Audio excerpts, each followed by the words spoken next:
is a fast-acting viral strain that infects the host immediately, and upon getting sick, the infected will become racked with coughs, sweat profusely, and start to get the shivers and chills.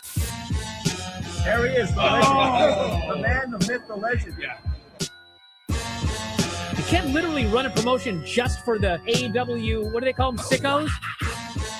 Thank you very much, TikTok and AEW. See you tonight. Tony Khan started telling people there's no such thing as long-term booking anymore. It's week to week. The best guy's Tony Khan. We just secured the bag.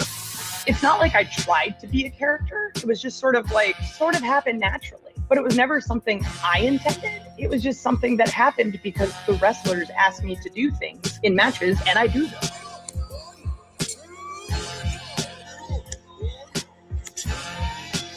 If you run a promotion just for the sickos, you're going to do 400,000 viewers eventually. Effing melts. You know that SmackDown actually went over and everything? Yeah. You know, What's the point? the point of SmackDown. What are you getting at here? That the DVRs didn't pick it up. Did they not pick it up? You know, mine didn't. Let's get into everybody's favorite moment, and it is called Dave Meltzer's Dumb Moment of the Week.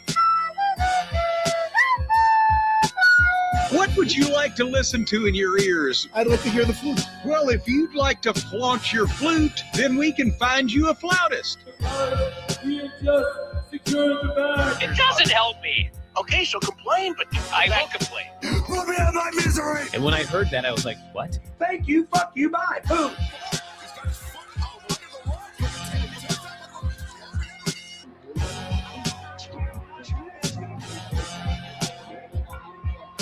You gotta run a promotion for everybody. The sickos can be the ones that buy tickets first and spend the most money on the merchandise.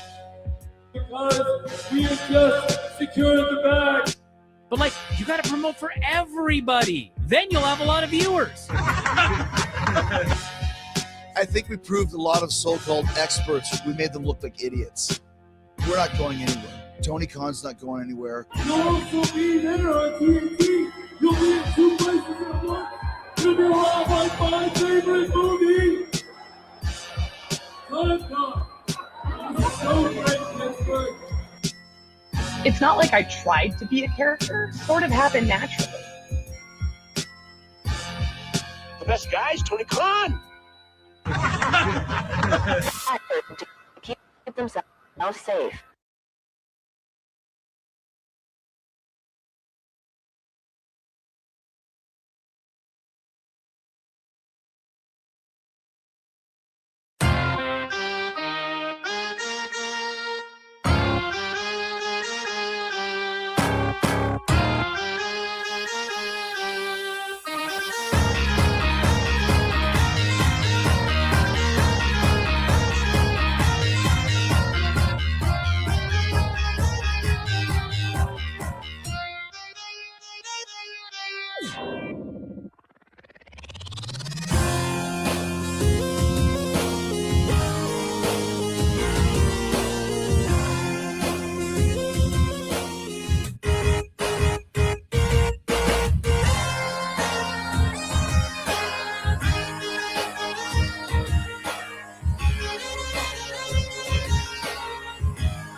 Yo, Hulkamaniacs! MTV's got a brand new show, The Big Show, with big videos, live music, weird acts, comedy, and a different call-in contest every night. They're giving away cash. They're giving away TVs.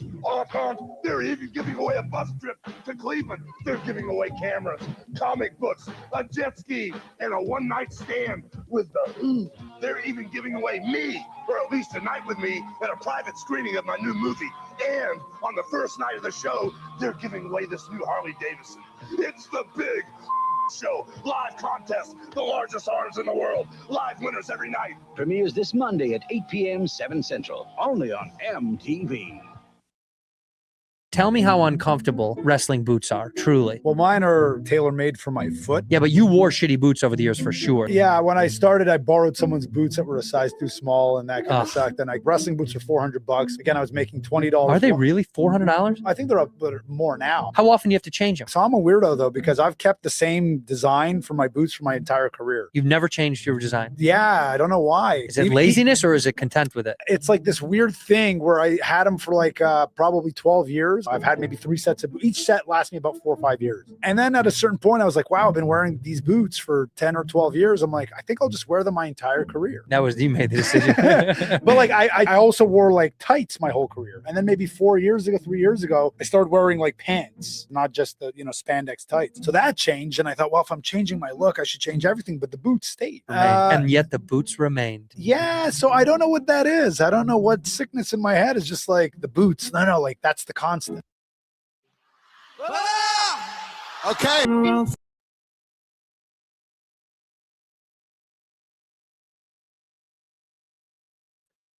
What's happening, guys? Welcome to another eclectic edition of PWT Sicko Saturday Night. Yeah. I am your host, the infallible Phil S. Marks. And we're here. It's Saturday. Thank you all for being here. As people file in, we have NXT Vengeance Day going down. We kick things off with Blake Monroe versus Jada Parker in a street fight. I would say, Jada's going to get the win, but I think Blake, her thing is like when she unleashes her dark side, and like when she fought in the cage match, she like got the win or whatever. So I think when the weapons come into play, they're kind of leaning into how she was all hardcore in AEW and whatnot. Not necessarily AEW, but you guys get what I'm saying. She can kind of death match and all that shit. I think they're kind of leaning into that, and so I think she'll get the win here. Welcome. I hope you guys are watching NXT Vengeance Day. Maybe you're watching UFC. There's UFC on as well. The BMF title's on the line. Max Holloway and why can't I? Charlie Olives. We were talking about it the other day. Charles Oliveira. And so they're fighting for the BMF title. Also, AEW Collision is on, I'm pretty sure, but we ain't watching that. So yeah, let's talk about Vengeance Day here. Tony D'Angelo versus Dion Lennox.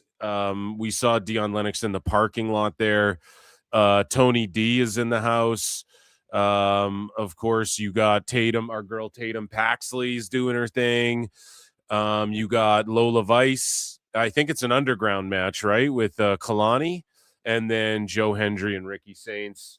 Once more, Ethan Page could make somewhat of an appearance, possibly. There's a possibility that he pops up and gets involved or tries to swerve somebody in some way, somehow. But yeah, I'm excited. I'm locked in for Vengeance Day, and I hope you all are too.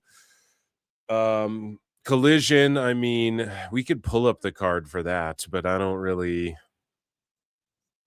know. I don't really know if there's anything really going on with that. Let's check it out. AEW, yeah, I don't have usually I have all the cards bookmarked, but for some reason Collision, I was just like, whatever. Let me pull it up. Is this just looking at my tweets? Motherfucker. Okay, never mind. Guys, listen. Let's get into WWE here. Ladies and germs, without further ado, let's start the show a little differently today. We're just diving right into WWE news. We're going to dive right into it, and we're going to talk about Cody Rhodes winning the WWE title right off rip. We have fan footage of it here, so we won't get striked or nothing like that. And well, before we do that here, oh yeah, I didn't do like any plugs. I just jumped right in and was eager to talk. Guys, hit like, hit subscribe, become a member, or gift a membership like Plenty and Pixel, who just gifted 5 goddamn memberships. Thank you so much for that. I really, really appreciate that. And hopefully some people got those who wanted them. Member Mondays go down, and they are fun as fuck. I don't know if we're going to watch Raw this week, but we'll do something fun on Member Monday. Thank you for gifting those, dude. That fucking rules. And guys, quickly, you can become a member or gift a membership. It's only 99 cents. And then also I have patreon.com/Pro Wrestle Times. Those are the plugs. Thank you. I acknowledge you, Plinian. And I was just ready to jump right into it. I was eager to get on the air today because people are flipping out about Cody Rhodes and whatnot. Rabid Wolverine House Killer 17 gifted 1 Pro Wrestle Clips membership. Fucking amazing. Appreciate you guys so much for gifting memberships. That's huge. And people have said like, yo, I got gifted a membership, checked out member shows, and I've been re-upping ever since, and that's awesome, and I appreciate that so much. Andre Adams 8004 for 5 says Collision broadcasting live from a swap meet or flea market near you. Buddy, I couldn't hear. Let me, while I'm babbling and I'm talking to you guys, where is it? Where is it tonight? I know I got the card here. AEW Collision card. I'll just find it quickly. I gave up because I'm like half watching NXT as well.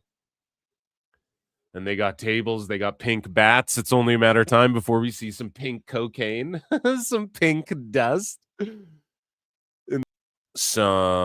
Let me see here. I want to jump into some WWE news. So, let me get my drop and let's just dive right into the juiciness.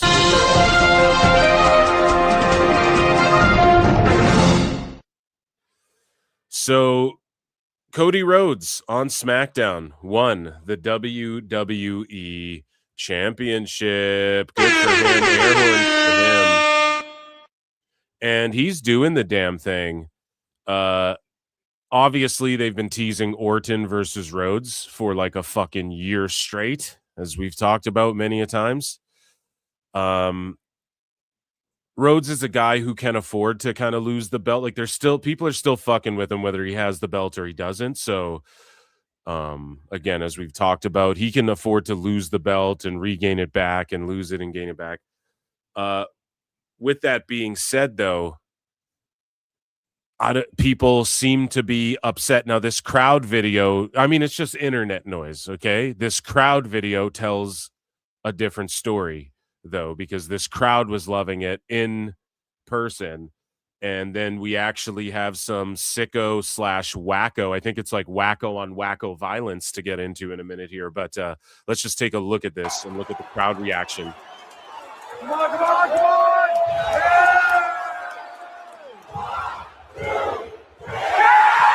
Crowd going nuts.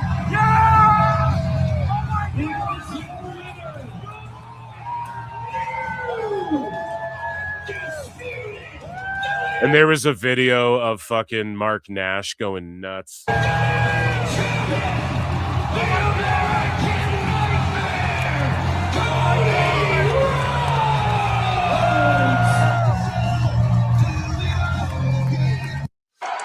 So some people are saying, like, Drew's got to go film that movie right away, which, again, we talked about that so many fucking times. I mean, all of those things could be a factor. I think he's going to now fight Jacob Fatu because Jacob Fatu's mad at him and got his teeth kicked out by Drew and then is going on. So I feel like that's a bit of a proxy war. I feel like how we got to Rhodes and Orton isn't everybody's favorite. Like, chat, I think I put a poll in the chat, youtube.com/@ProWrestleClips if you're watching on X. There's a poll, like, do you think this was the right way to get to this match? I don't know. That's neither here nor there. They have like a month and some to heat this shit up. And they've done that the last 2 years. They heated everything up. To me, I think we could have benefited from having more. I don't know. I just think swerving the belt around, like now Drew's fighting Jacob, right? People are saying Nick Aldis. Okay, but he's a GM. But like, okay, I mean, remember when Flair fought Taker at, I think, 18? I think Flair was the GM right before that, no? And then he fought Taker at like WrestleMania 18 or whatever the fuck. So in a street fight too. So Aldis can go. You guys can see him through his suit. He's jacked and all of that.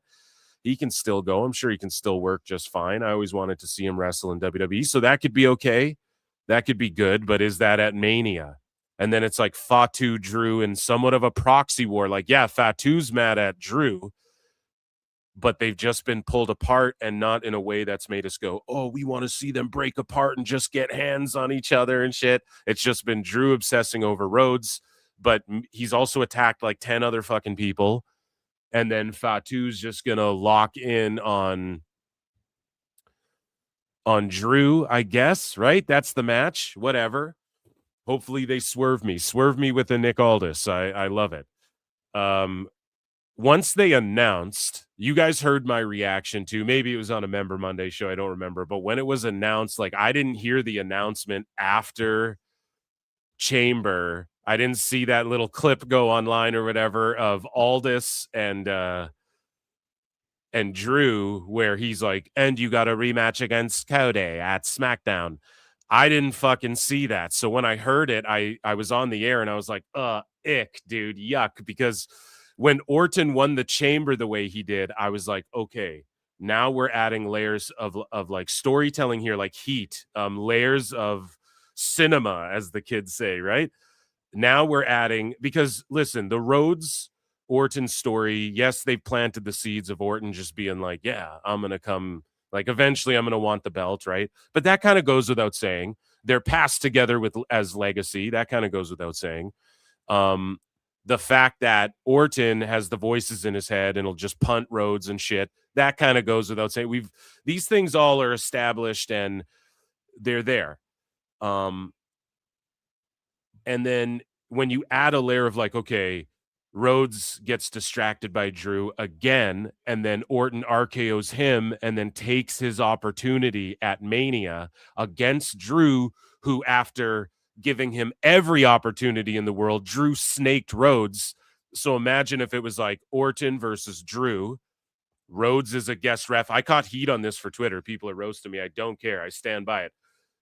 But again, how many manias do we have? Not to jump all over the place, but how many Orton manias do we have left? And again, I say that all the time. So yes, if you can get Rhodes Orton in, that's more of a main event than like Drew Orton or Drew Fatu for the title, because the title helps like Drew and Fatu more.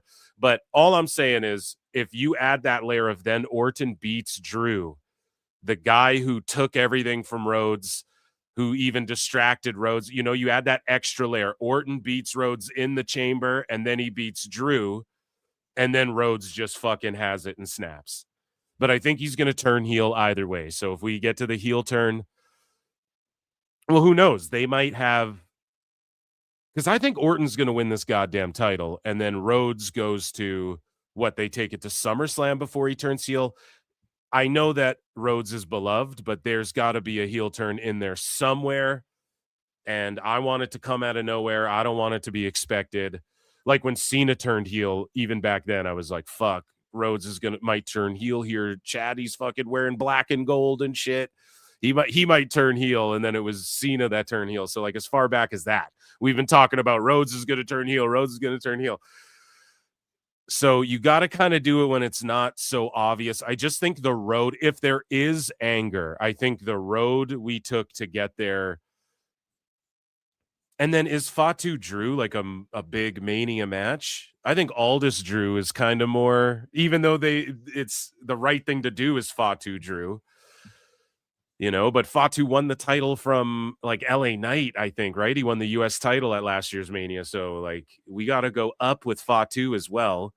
Obviously Roman, it's a weird position to be in too, when it's like you have names that people want to see get elevated and pushed. Because like Roman and Punk doesn't need the title. Orton and Rhodes don't need the title to like elevate them. But like, wouldn't the title elevate Drew versus Fatu, or like Fatu versus someone or whatever? Yes, it would. But at the same time, like it's a big money, big fight feel, heavyweight title, 2 nights. You have your main events both nights. And it's with names that everybody fucking recognizes. So, and it's sort of like 2 gens, like Roman and Rhodes are 1 gen. And then you have Punk and Orton that are another gen. Maybe Orton a little bit before Punk, but he was right in the mix wrestling, like, he was in that era, the Edges, the JBLs, all of that shit as well. So, but then also on the other side of things, like, Rhodes went to AEW, blah, blah, blah. Punk on the other side went to AEW, blah, blah, blah. So all of those elements are there. They're the perfect fucking main events for Mania. But if there is outrage, I can see why. Like, it's just their course of getting there. I don't know if they're thinking it's not as story based as when The Rock was. Well, it is though. It is, but it's just. I think people want to see Drew do more. I think people didn't expect him to just lose his fucking title so quickly. But again, that's sort of been his MO this whole time. It's like he wins the belt, he gets distracted with other shit, and then he loses it. So it's right there. I mean, it fits his character and everything. I have nothing but faith. Like, I trust the process. Like, I'm not shitting all over it, but yeah, I can see where my other problem is too, like, we have guys like Fatu, Tala Tonga, Omos. Dude, we need like big giant fucking guys like that as well, I think, to be these big monsters that are just like larger than life that can help get people over too. Again, you point to like Cena versus Big Show when he won the US title. I know the Big Show lost a lot and whatnot, but he also was like Cena beating him did a lot for him, You have Tala Tonga right there, and he's just like a glorified giant jobber. Omos, send him to Mexico. Brock is in an open challenge, You mean like Brock versus Fatu? We could that could have been built too. If you have the fucking time, you can tell the story. And the reason I'm kind of shitting on is like because Drew and Fatu, it's sort of a proxy war. Drew attacked a bunch of people. Fatu's mad at him, but he was also mad at Rhodes because Rhodes grabbed him in the cage, and then it's sort of it turned on both of them, like the heat's on both of them. So I'm not clamoring for a 3 or 4 way either, but there's a way to, I don't know. Drew versus Fatu feels like some Saturday night main event shit, but they'll go have a banger match. Or it's Drew versus Aldis, but then where's Fatu? What does he do? And I suggested on Twitter, I'm like, they could have built Tala Tonga up versus Jacob Fatu for him to, like Fatu goes crazy on everyone, and then Tala's this guy that he can't budge, and then they get locked in a fucking cage, so the MFTs at Mania can't get in. Or something like that. I mean, something, because if it is Aldis versus Drew, what does Jacob Fatu do? Just beat the U.S. champ, beat Brock in the open challenge? Okay, then there's Royce and Obafemi, who everybody expects it to be that, I think. And not that you need to do what everybody expects, but Brock's already gone out there and been like, no one has the balls. If you're in the back, you don't have the balls to come out here. Paul Heyman was saying that shit and no one stepped up. So why would he just step up at Mania? I get it was on Raw, but you guys get where I'm coming from, I'm sure. And then some people were like, oh, why would you put Rhodes as a special ref at Mania? And it's like, I don't know, man. Wasn't Austin the ref at fucking versus when Brock versus fucking Goldberg at 20? We know Austin can still wrestle, so I'm sure like it's happened a bunch of times where the biggest fucking a big name, you just got to keep people on their toes. It's not ideal, but I just think that if the outrage is actually real, but it turns out that this outrage is actually not very real, I guess. Who knows? This could just be some bum talking shit on Twitter, but apparently, it started making the rounds in the dirt sheets that this Rhodes video of him winning the title back on SmackDown got all these fucking dislikes. And people often point to this as a sign, and it is a sign. Like, if a video gets fucking ratioed with dislikes, then that is a sign like, okay, the people who consume this thing on YouTube aren't fucking with it, right? But then when you factor in the fact that people do shit like this or are doing shit like this, allegedly, this is all, who knows? This guy could just be talking shit, but this guy, Demon, and he's a WWE fan, Raw after Mania 40. he says this. So someone posts a screen grab of the likes to dislike ratio. And by the way, this is where this is a dumb idea. Most people who use YouTube don't see the dislikes anymore, so it doesn't really matter. And if you have 1 billion subscribers or whatever WWE has, 100 trillion subs on every fucking social media platform or whatever, then doing this doesn't really fuck with them because they have people watching all over the world. So it's not like a huge swarm of like, there's a bot farm in Arizona, like disliking this video. It's not really going to fuck them up in any way. Right. But who knows? This guy could just be talking shit. So this guy here goes, "You're welcome. Already paid for 100K more tomorrow." So he paid for, this guy's saying he paid for, and he posts a screen grab of him paying for 100K more dislikes. And this guy's a WWE fan, unless he's covert, but like this is some wacko ass activity for sure. You know what I'm saying? So let's see here. This guy goes, "Gotta get it up over 1 million dislikes." You know, and this is why you can't listen to the internet. This guy goes, "That's going to cost me a lot, LOL. It already took $250 to bot 65K dislikes." Now, this is where this guy's a dummy. At the worst, it'll just make YouTube contact WWE. When you're a channel as big as WWE, you have a direct line of contact with YouTube. They'll just contact them and go, "What the fuck's going on?" And it will affect them zero. If anything, yeah, keep doing this. If anything, it's going to help YouTube zero in and eliminate a bunch of bots or something like that. It has to. Because when you're a channel this big, like if you're a YouTuber and you're like botting your shit, don't ever do that. That's fucked, right? Like that's obviously going to fuck your channel. And you see a lot of these like Whitney Cummings channels or Brendan Schaub, like they did have poppin' channels, but then once they started to die off, then they start botting. That'll fuck you too. When you're the size of WWE, I don't think it affects them at all. Like they have so much actual 24 hours of the day. They have something live going. They drop videos every fucking hour, every half an hour. They have something coming out, multiple channels. They generate tons of revenue for YouTube and WWE.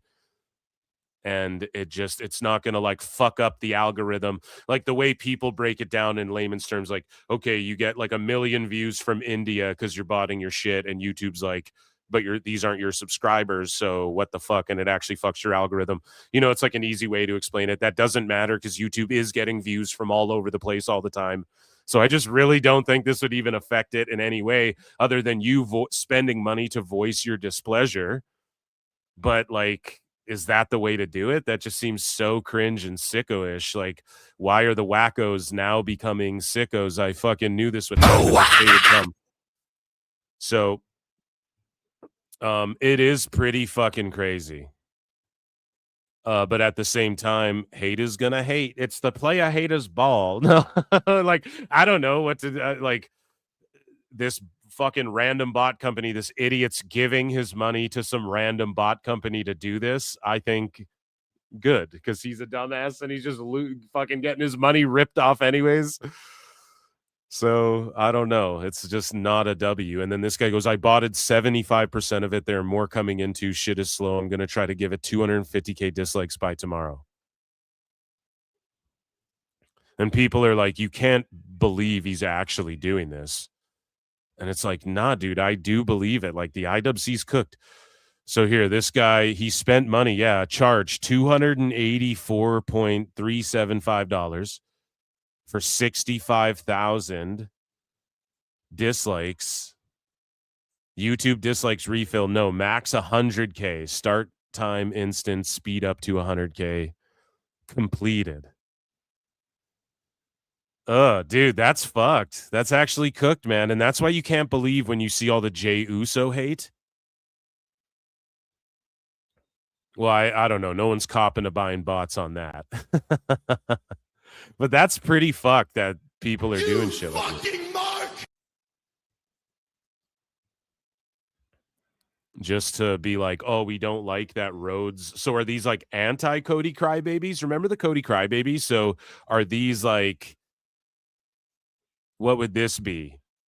Drew Dushies? What do you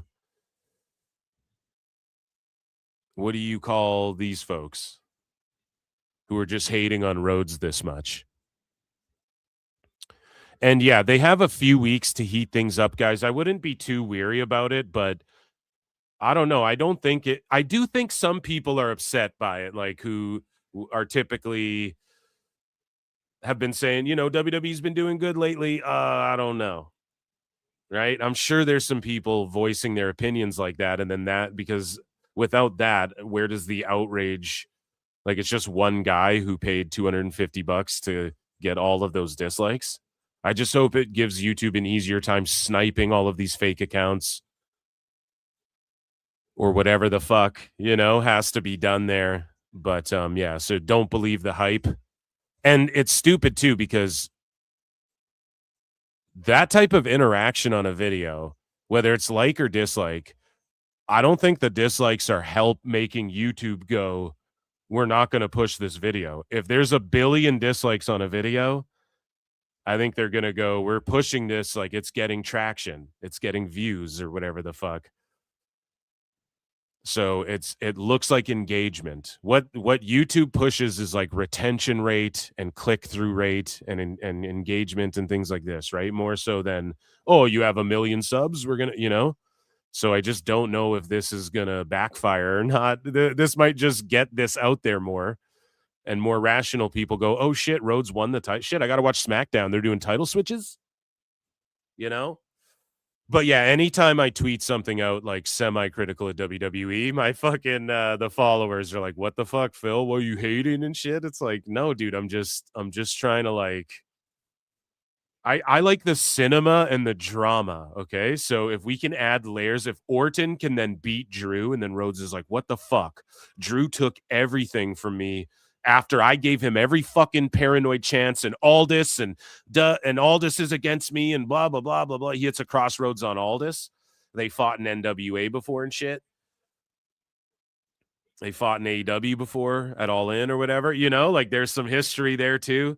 And we might get to all that anyways. I'm just saying, like, you could add, because people expect to, there's a big part of the WWE IWC where they think Orton's going to punt Rhodes.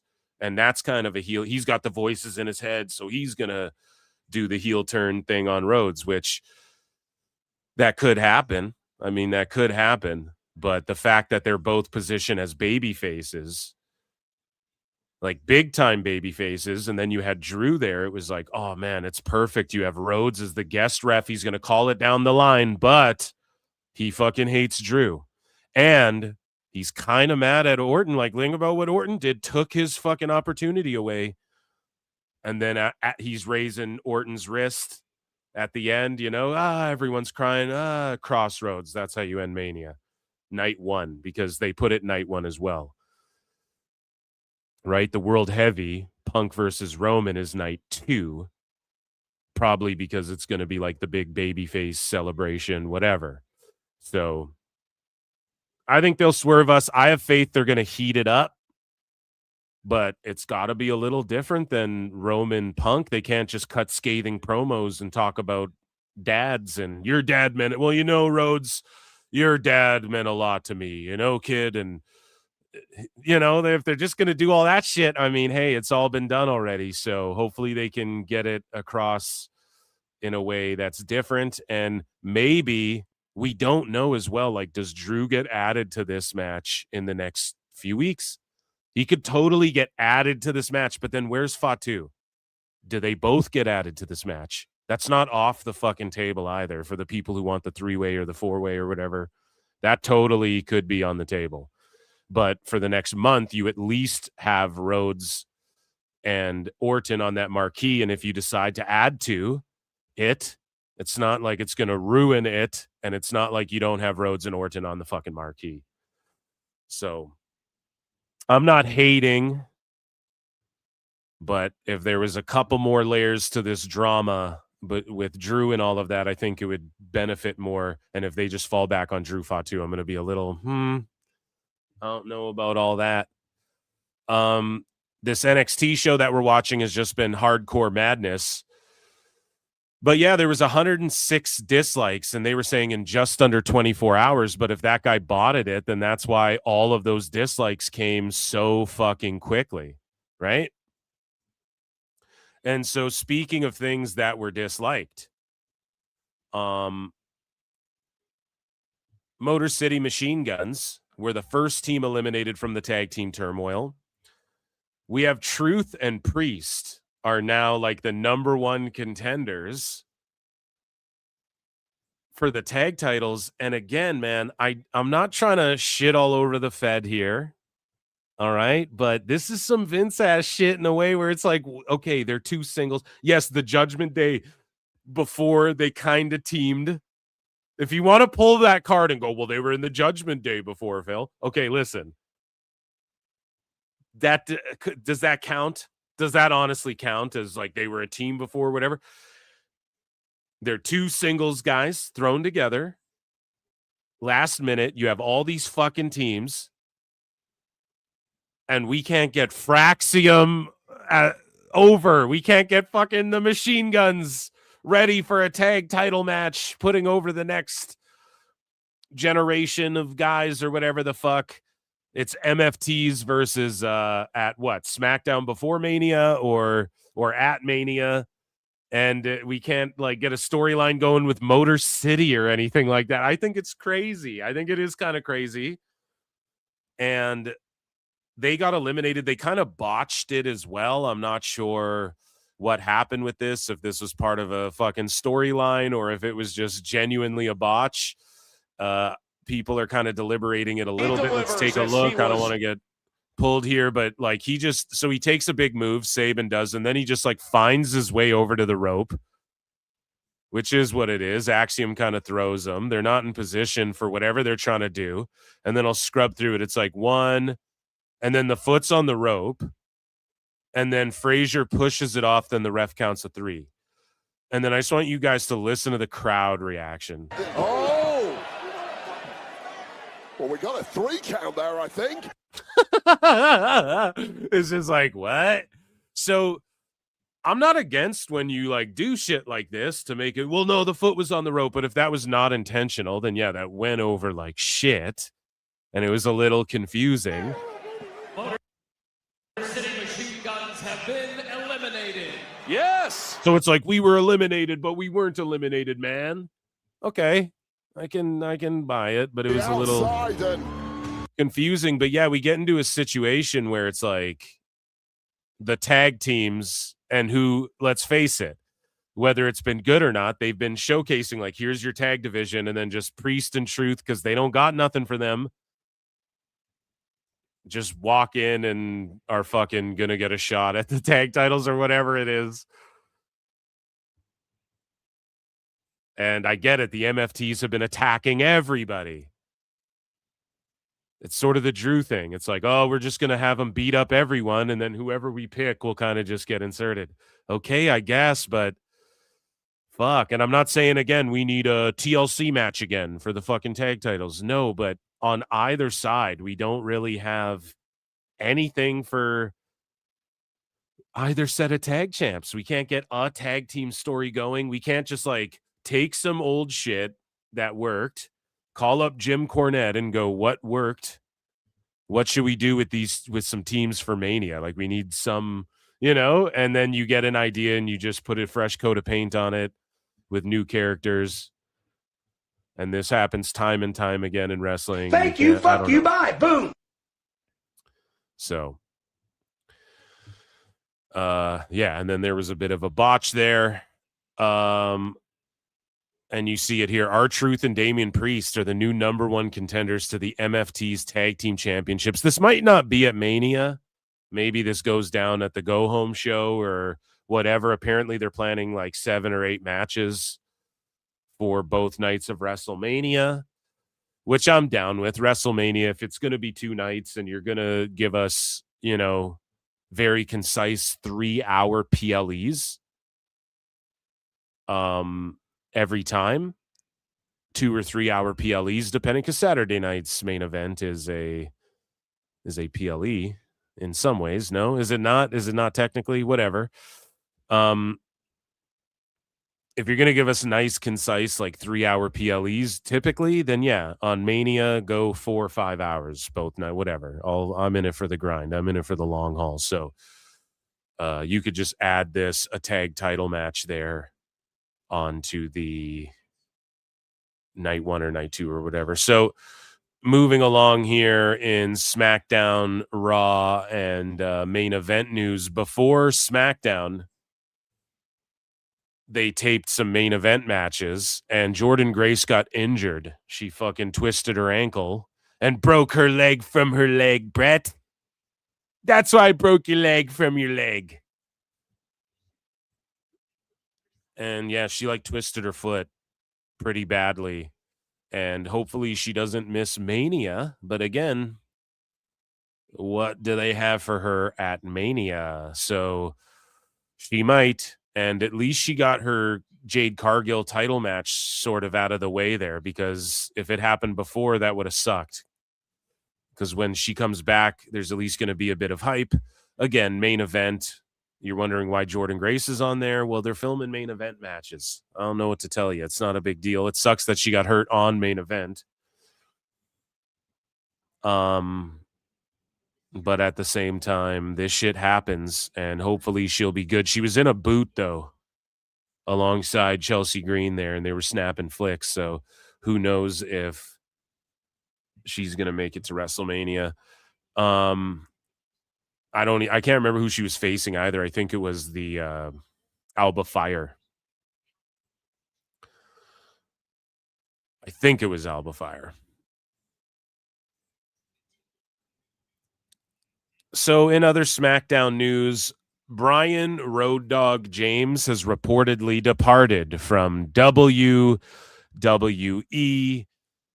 and some rumors were swirling, and he is the writer of SmackDown, or he was like the head of creative or whatever the fuck. I probably am misrepresenting his job title. It doesn't matter. He was in a creative role. He had pull in a creative capacity on SmackDown. He was in the writers' rooms, and he was pitching ideas and getting all emotional like we saw in Unreal. Now, I'm a Road Dogg Jesse James fan as far as him talking and doing his thing in the ring.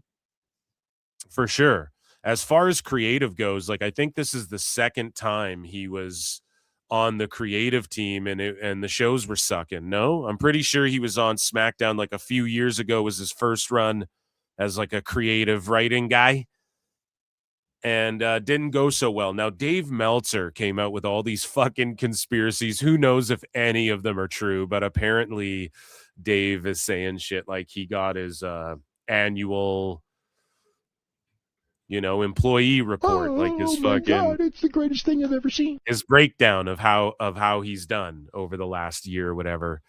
And he saw it and didn't like it. And according to PWI, they say Road Dogg quit WWE earlier today, doing so in person rather than being let go. Company sources have cited that he openly expressed his unhappiness and tendered his resignation from the creative team. And they had also brought in that one gentleman, I forget his goddamn name, and he's on the show Unreal as well, like a couple times, and he's pitching some ideas here and there. He wasn't a big focal point of it or anything, but he is for a shoot backstage. I forget his goddamn name, but they moved him over to SmackDown to like oversee things. And I'm sure him and Road Dogg aren't seeing eye to eye, but can I just throw one thing out there? Whoever this new dude is who's booking SmackDown, and by the way, shout out El Hijo de Dr. Wagner Jr., who showed up against Carmelo Hayes on SmackDown as well for the U.S. title, but he's doing shit like that. And he got R-Truth in a tag title match at possibly WrestleMania, bud. Road Dogg, you were crying about R-Truth the whole fucking time on that Unreal show, and you didn't get him a fucking title match against at fucking out of nowhere, just a tag title match with Damian Priest. You didn't get that for him. So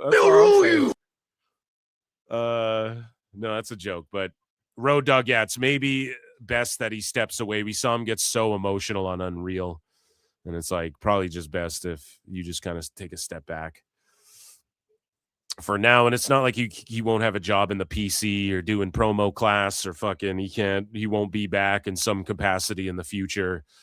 You know, Trips loves them.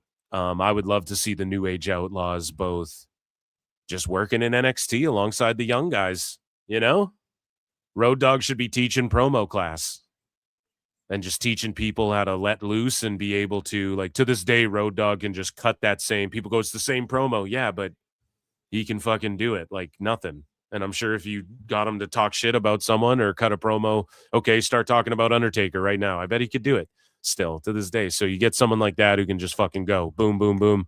And then Billy Gunn will teach you how to look like you're in your 40s for the rest of your fucking life and stay in shape and not get hurt too bad ever and have tons of longevity in the fucking ring.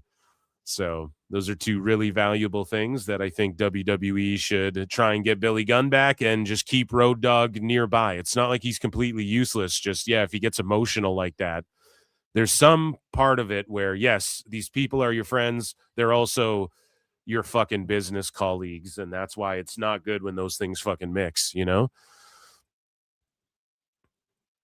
Typically. So, yeah, he reportedly quit. And yeah, there's rumors floating around about whether he was upset and butting heads and all of this. He was butting heads on TV. We saw it on Unreal with Triple H. So I totally believe that he would get emotional and upset and emotionally charged and butt heads with people. I absolutely believe that. And that's not a burial of him. It's just we've seen it. So speaking of writers and people being shifted around in WWE writer Alexandra Williams has announced on her LinkedIn that she has been promoted to vice president and lead writer for WWE Raw. As VP and lead writer for WWE's flagship live program, I oversee all creative development for Monday Night Raw, one of cable television's longest running and highest rated weekly shows. I pitch to and collaborate with executive leadership and cross-functional writing team to conceptualize and execute week-to-week storylines, character arcs, and premium live event build-ups, including WrestleMania and Survivor Series. I help drive the full creative process from episode rundowns to long-form narrative strategy. So basically, Buddy left Raw, went to SmackDown, and then now Alexandra Williams is stepping up on Raw. And a lot of people are just saying, look, it might seem corporate, but she's an intelligent woman and da-da-da-da-da. I don't know. I trust it. Like, I know people are trying to be all bum and glum and doom and gloom on WWE. I'm just not going to do that. And I know I'm optimist filled, dude, who fucking... I'm always like even putting AEW over and shit where I can, but honestly, WWE hasn't been that fucking bad. It's not like you can't see why WWE did what they did with the title and shit. Like, it makes sense, you know? It's nothing to get all Cody crybaby about or like, what do we call that? Drew's is douches? That's not a good one. I don't like the way that flows, but we'll figure it out. It's Drew's Drew crybabies. I know you are, but what am I? But yeah, shout out Alexandra Williams, who's now just like catching heat and shit as well online, because that's what happens when you fucking work for the Fed. Vengeance Day is on right now as we speak. Time Cop. And so Raj Giri corrected, then recorrected, then uncorrected, then uncorrectioned himself. So there was like 3-4 tweets here about the NXT ratings, but I think this is the final one, his uncorrection. This was the final number for NXT's ratings. And he says, welp, the original number of 604K I reported earlier was correct for NXT. My apologies for the follow-up post. NXT on Tuesday averaged 604K viewers, up 3% from last week, with a 0.09 18-49 rating, up 13%. Year over year, NXT was down 14% in total viewers, while the 18-49 rating was down 40. Oof. That's rough. Do you guys think And you can let me know in chat or in the comments down below. Do you guys think that Trick and Javon and Oba and some of these guys not being on NXT might have an effect? Because it's not that they're tanking and shitting the bed, but NXT, it seems like the last few times year over year, the key demo is down like quite a bit, and then the fucking overall's down like a little bit. You know, do you think that's because they called some of these guys? And like Ethan Page is probably coming soon too. Tony D'Angelo after tonight, what the fuck do you do with him? What the fuck do you even do with him in NXT? Just keep him around because he's just a guy who's in NXT for life? Or not that that's a bad thing. There's got to be guys like that. But let's say Joe Hendry loses too, and does he move up right away, or do they keep him down there for a little while longer? It's interesting, man. And some of these people being called up, maybe that could be a bit of an effect, especially on the key demo, dude, because I believe that key demo, love guys like Javon and Trick and Oba and what they brought to the table, you know? So it's interesting, to say the least. Let's move along here. They're still like whooping or are equal to or above Dynamite or below Dynamite sometimes, but I mean, that's going to happen. They're still on even footing. So it's still developmental versus Dynamite. And then those two are still smoking TNA. So it's not NXT doom and gloom. I don't think NXT's been putting on like a bad product, as the kids say as well. I hate that everyone calls it product. You know, it is what it is, but I wouldn't say any of it is bad whatsoever. But even Brian's like, oh, these shows have been good and whatnot. And then he finds a way to shit on them, which is fine. But I wonder if because of some of those call-ups, some people are like, well, fuck, I'm just going to go watch them on Raw and SmackDown, because Raw and SmackDown are doing solid numbers. So if you know Javon and Oba are going to be on SmackDown, it's like, or like Trick is on SmackDown, they go to Sci-Fi, they do an over million rating. Everyone is like, it's going to do 850 or whatever. Could that not be it? Could there not be people who weren't watching or were watching NXT and maybe still do, but a lot of them were like, well, I'm going to go follow Trick over the fuck here. Could be. I don't know. I'm not an expert in this shit at all. But Vengeance Day is expected to be the final NXT PLE on Peacock. Saturday night's main event will remain, as that was part of the deal they made when it made the move from NBC to a Peacock exclusive. So this is the last one on Peacock in the USA, because it's just on Netflix here. So what happens after that? Where are the NXT PLEs going here? Somebody asks the question, either ESPN or Netflix. I just hope they stay on YouTube for us using VPNs, LOL. NordVPN.com/ProWrestleTimes for a great deal. Yeah. Good for NXT, I guess. It's got to be frustrating a little bit if you're a WWE fan in the States. Unless, yeah, you just get a goddamn VPN, go into Canada mode, and then just watch it all on Netflix and YouTube. A lot of people are saying, too, that Netflix is going to catch on and start catching on to people VPNing and whatnot. But listen, that's been the doom and gloom with Netflix since the beginning of time. So they figured out password sharing, but as far as like you VPNing, like everything, nobody does. It's, you know, Xbox doesn't do shit about it. PlayStation, I don't think they really can. So yeah, I consider myself fortunate, because it's got to be a little frustrating being like, oh, I got to have Peacock and ESPN and this other thing. But maybe this is less frustrating, and chat can let me know, because now it's like more and more shit's going to one place. So now it's easier, actually. And I just wish Saturday night's main event was over on ESPN too. If that's the case, then right on. And good for NXT, dude. Moving on up in the world. Moving on up to the east side. So in other NXT developmental news, Robert F. Kennedy Jr. says his niece Zoe Hines is signed with a contract with WWE. Robert F. Kennedy says his niece Zoe Hines has signed a contract with WWE. Was that a good one or no? So yeah, Robert RFK Jr. Has got his niece a job. A tryout. How much you want to bet she makes it through? No, listen, I've never seen her wrestle. I've never heard of her. Let's look it up. Maybe I'll go on X. Let's look up some fucking highlights here of what's her name? Zoe Hines. So let me type this into the old Google machine. Zoe Hines Pro Wrestling. And let's just see what comes up.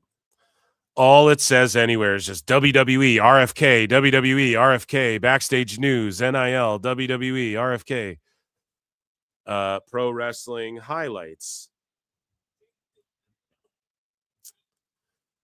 Just WWE, RFK. So, okay, let's go to Grok. I'm going to go to Grok. And I'm just going to ask Grok, like, what is her pro wrestling credentials, if any? And then let's just see. It doesn't mean you could be missing something or adding shit that isn't there. It's AI, but Grok, what is RFK Jr. nieces Zoe Hines pro wrestling background or credentials, if any, before or prior to her WWE tryout? Let's see what Grok says. Or Gork. Have you guys seen Gork? It's like retarded Grok. It's so funny. Okay. It's thinking. Grok is thinking. It's searching. Okay, Zoe Hines has no pro wrestling background, training, indie experience, or credentials whatsoever prior to WWE SummerSlam 25 tryout. Okay, so she had a tryout back in... Okay, all right. She was and still is primarily known as a collegiate athlete from softball. She played infield, outfield for Boston College and graduated with a communications degree. In high school, she was a 4-sport varsity athlete. And yeah, so she had an NIL tryout. I mean, okay, it's fair enough. She has at least a sports background to get an NIL, to warrant an NIL tryout. But would she have been on WWE's radar otherwise? That's the question.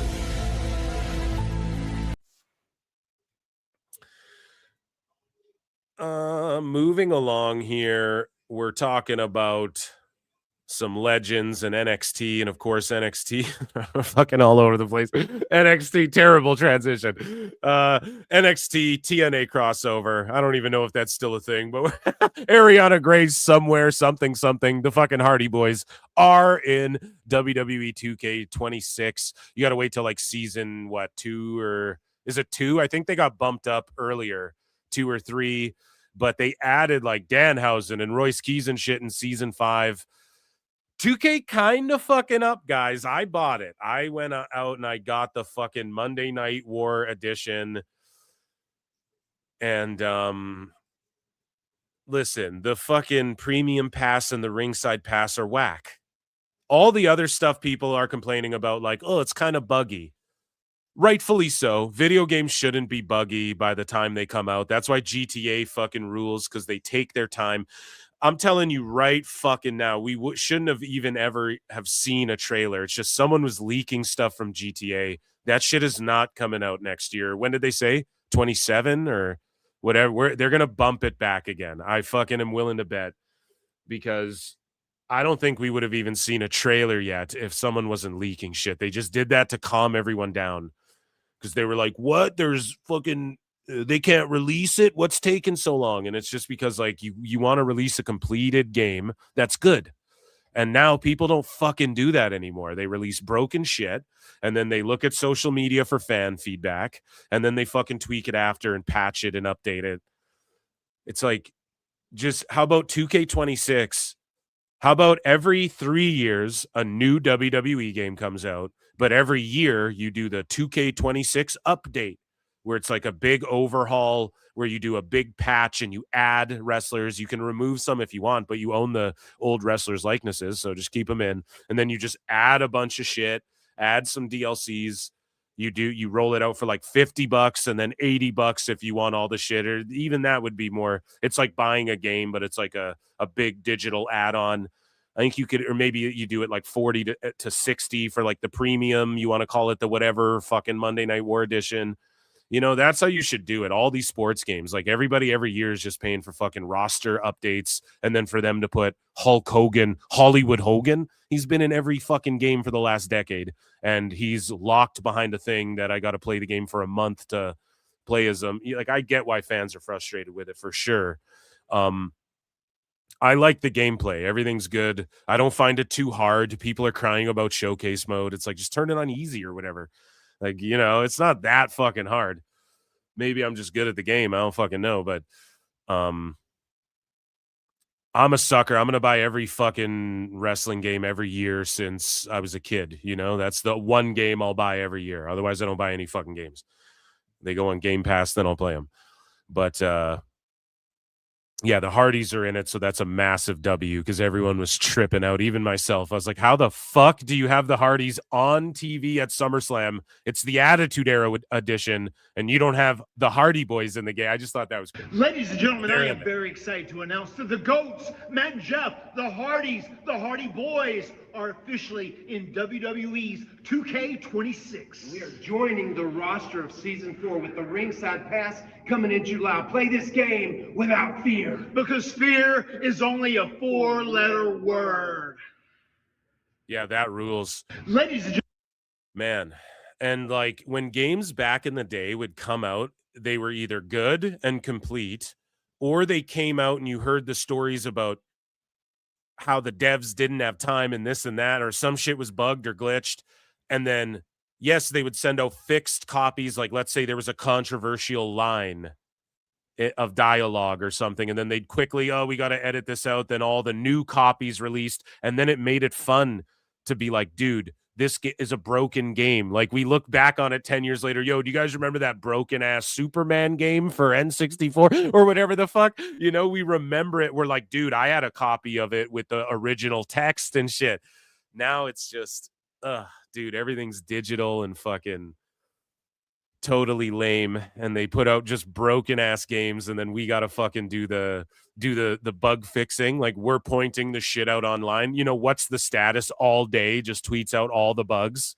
And then the 2K people are looking at his Twitter, fucking fixing the shit he's saying, because they've done it. They've done it last year even.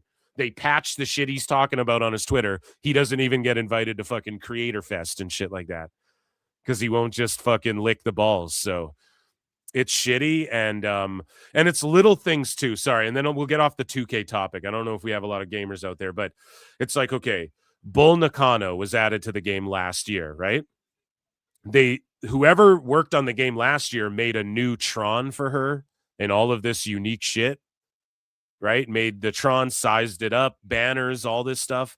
And then this year, whoever's working on the game, and if it's the same people, then fuck, it's even 10 times worse than I could have imagined. The game, it's about to come out, and then people notice and they have to point out to the devs, like, hey, Bull Nakano has a Tron. Like, they just give her some generic Legends Tron with her name and text on this year's game. And people are like, hey, you guys made her a Tron last year. Like, why don't you just use it? Oh, fuck, we'll fix that. They're responding to fans online. Why is that something that has to be fixed? How the fuck did nobody just go over the whole last roster? And their job is port every fucking thing, meaningful thing, music, Tron, every fucking thing. Or I don't know if it's quote unquote porting it over, right? It's not like you're taking a fucking Nintendo game and porting it to a fucking Game Boy or whatever. But you guys get it. Get what I'm saying? Like, hey, because they ditched the last gen consoles too. I get that. But does that mean you don't have those video graphics? Someone worked hard on those last year, and then you just dismiss them this year because why? Because people aren't just looking over the roster. And then they have like renders for characters that are like the wrong year and shit.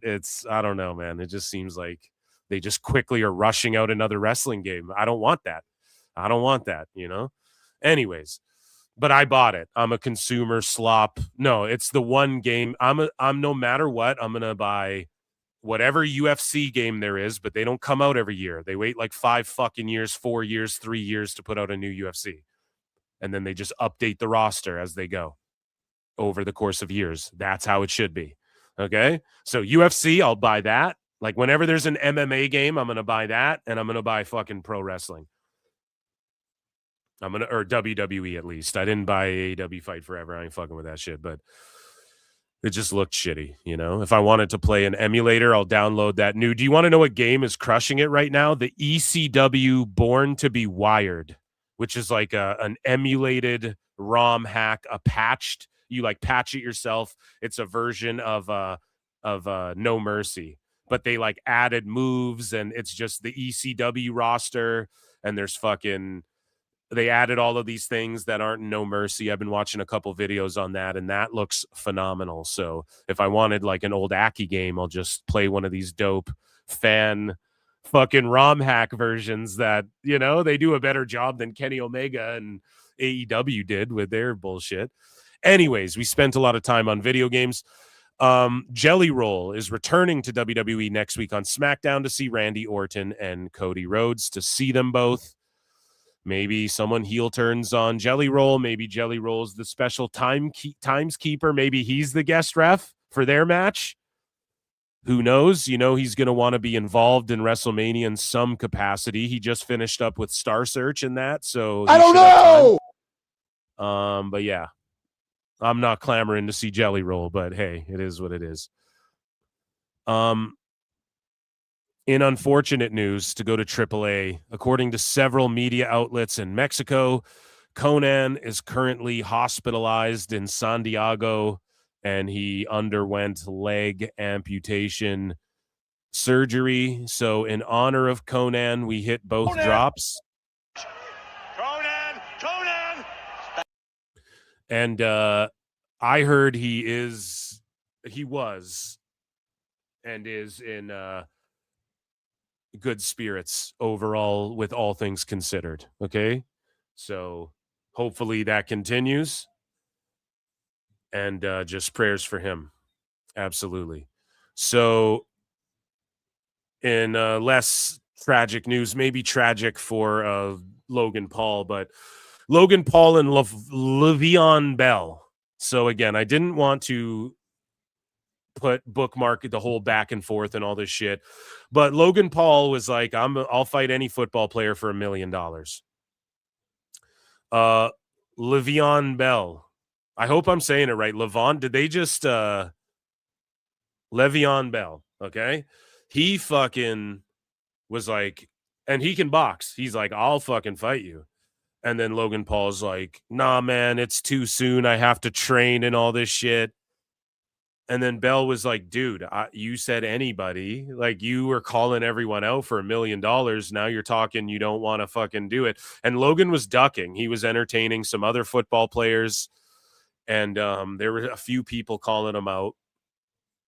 And then basically Bell talked enough shit to where Logan Paul agreed to it. And he's like, dude, you don't get it. Like, Logan Paul's like, you don't get it. I'm in WWE. That means I'd have to take time off and properly train.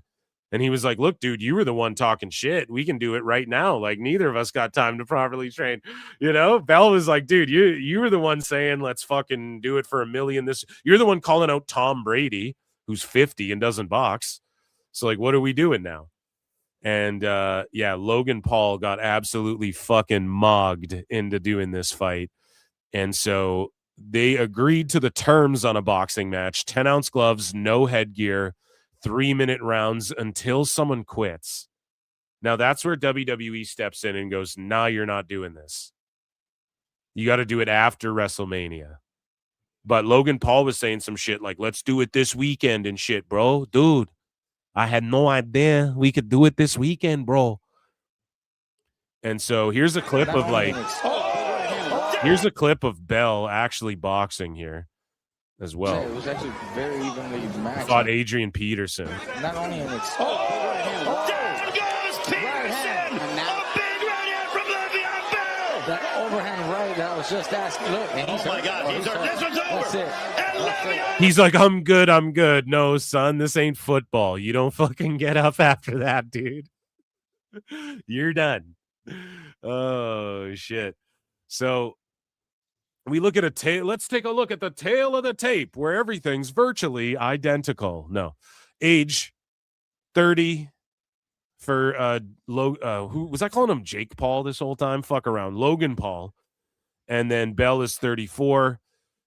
Height 6'2 for Paul, 6'1 for Bell. Virtually identical. Weight is virtually identical. The reach is identical. So it's the perfect matchup. No one has to cut weight or do anything crazy. But I just don't know if WWE will let him go in there and do a fight where you just go till someone quits. That's where someone gets real bad brain damage or someone, something bad happens. You get a bad injury. I just don't think that's MMA abandoned that a long time ago. You go until someone quits. Okay, so that means if the ref thinks you're getting blapped out too hard, he can't wave it off. People die from that. You stupid fucking idiots. So both of these guys, be smart. And Stupid idiot. I don't think anywhere would sanction just a fight till the death base until someone quits. So does that mean if you get dropped 5 times and you just keep getting up, you could die from that? So maybe don't agree to that. But it'd be cool to see them fight on that Netflix card, which apparently Francis Ngannou, who was released from PFL after one fight for the PFL, they gave him millions. And he's going to fight on that Netflix Ronda Rousey Gina Carano card. So that's what I'm talking about. They're beefing that thing up. Who knows? Maybe these two could scrap on there. But WWE isn't going to want Logan Paul getting starched before WrestleMania. And after, it's not good either, because then you have Raw and SmackDown and shit to do, bud. So, again, that, ladies and gentlemen, was WWF News to start the show.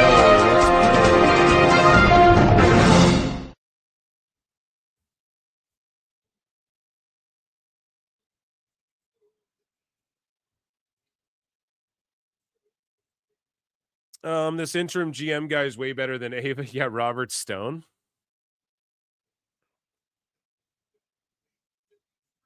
Finally making a decision on the women's belt slap fight, not to be confused with power slap, has I quit matches that go 10 plus rounds. That is fucked up, man. Logan's 6'2". He is. OTM is good. They had really good match versus the Creeds on main event. Yeah, I mean, they've been around. There was a time I thought they got cut, but people were like, no, they both got injured. But it was around the time people got cut. So I was always under the impression they got brought back. So I was like, well, there you go. But no, they were just hurt. And yeah, they are good. You're absolutely right about that. Lucien Price looks like he eat all meat raw. A pizza with every known animal known to man as a topping. Okay, so this PLE, a lot of hardcore carnage going on at the start of it, right? But it's been pretty goddamn good. The crowd is super into it. They're even all on their on the edge of their seat for this here.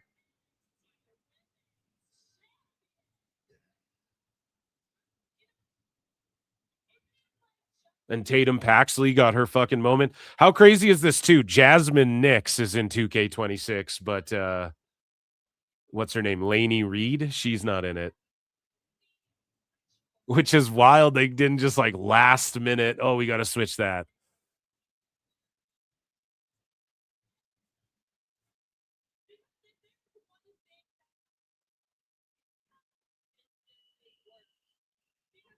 And JC Jane out here cutting a promo. How are you guys enjoying it, this PLE so far? Let me check in with YouTube actually on the Clips channel to see what you guys voted in the poll before. We're going to get into some AEW news, some other stuff. You guys already know.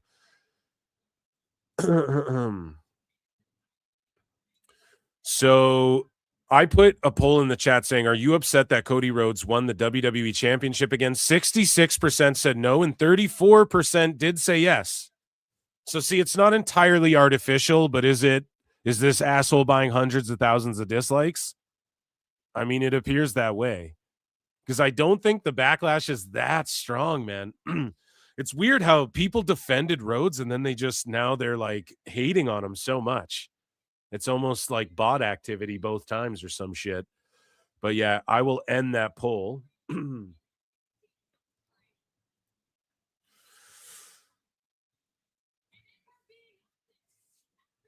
So what is JC Jane? Is she just here to talk shit, or is she going to announce something big, I wonder?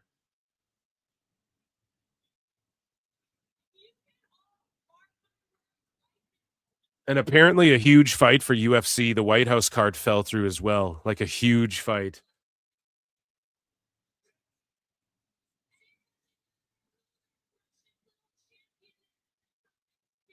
And they were only planning on doing like 5 fights at the White House or whatever.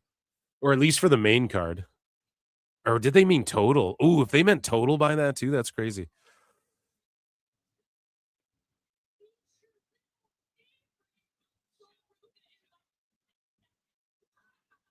Yeah, these girls, this could be a main roster act like tomorrow, and it would work.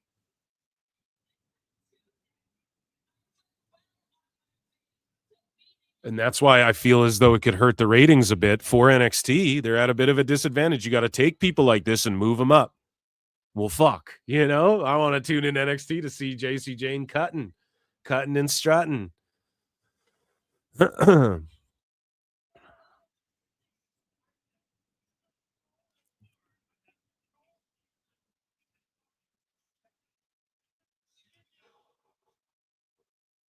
Okay. Who's interrupting her? Zarya. Yeah, you knew it. You had to know it was coming. Once she turned on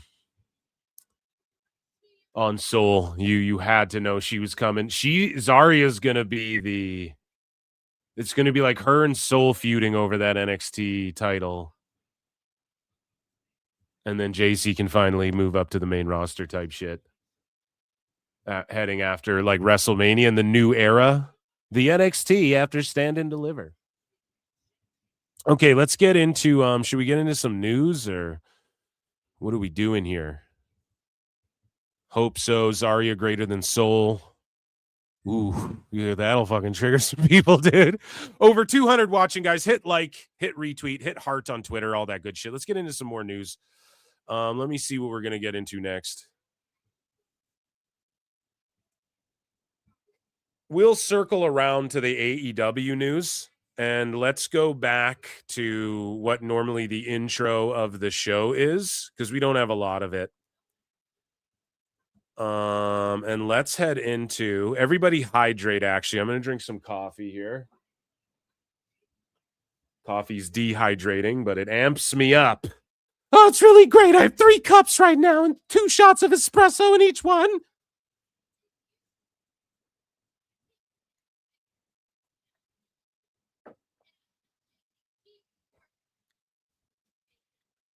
Two shots of espresso is not even a lot for some people.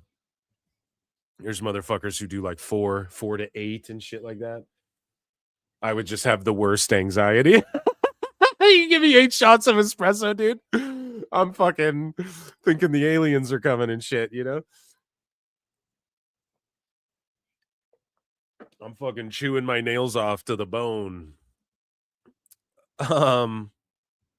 Ladies and gentlemen, let's get into some miscellaneous news. Ladies and gentlemen, I'm afraid I've got some bad news. So we have former WWE stars here, folks, and Braun Strowman announces season 2 return of Everything on the Menu.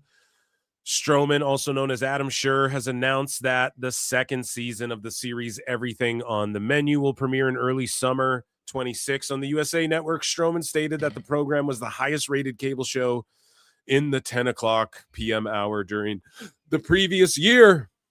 Pardon me. And so he's crushing it. Continue to do that. leave wrestling behind, you know? I don't want to see, I know I've advocated, oh, you could bring Strowman in, but now that the Wyatt Six and the MFTs, like MFTs are kind of finding new people to fight, Strowman should just stick to doing TV, baby. I'm sure he's making bank knowing that it's the highest rated whatever the fuck, you know? When is the contract up? Did they renegotiate after season 1 or what the fuck? That's good shit. I have to check out that show. I really fucking do. I watched like a few minutes of it, a couple clips, of course, on this show, the trailer, but I haven't like dove in. And I'm a big food show guy. Like I like Bar Rescue. Well, I guess that's not just primarily food, but Bar Rescue's back with some new stuff. So Hell's Kitchen, Gordon Ramsay, dumb. I tried watching his documentary on Netflix, Gordon Ramsay's, but it's like, okay, rich guy starting a fucking another rich restaurant. Everyone's fucking hurting right now. The economy is all over the place for shit right now. You're fucking crying about how stressful it's going to be to open another $1 billion fucking restaurant in a skyscraper. Like, I love you, Gordon, but fuck. I'm going to skim it and see if he yells at any chefs.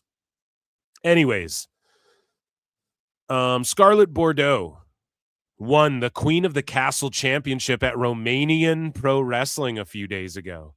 Her first championship in years. Congrats to the Smoke Show. So Romanian Pro Wrestling, Scarlett Bordeaux goes there and wins a title.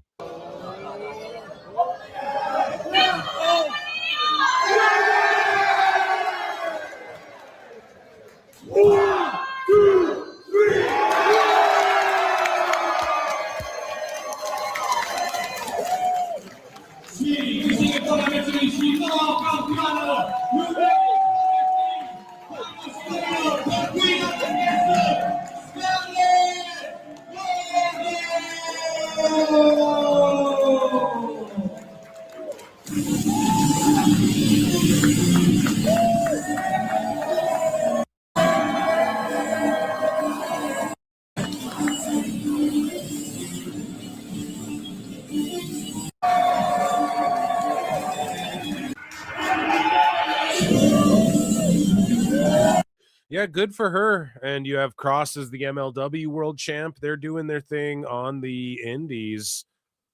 And hopefully they continue to thrive. I don't know what else to say. Happy birthday to Joe Exotic, also known as Tiger King, who used to do color commentary for NWA Texoma, and would host, say it one more time, Texoma, and would host events at his infamous zoo. I did not fucking know this, dude. I knew that, like, I watched the Tiger King. I tried to watch the second. Remember when they tried to drop like Tiger King part 2, and it was kind of like an update, and it kind of had to do with more of the surrounding characters and whatnot. I don't know. It was not as good, not nearly. And then the Tiger King story just fucking fell off. But shout out Tiger King, I guess. No, that dude's crazy. He's a crazy asshole. But yeah, he did commentary for NWA. And look, he's there with JJ Alexander. Right? But yeah, and then here's him in a picture with Jinder Mahal before he got all juicy. And I guess happy birthday to him. Didn't he?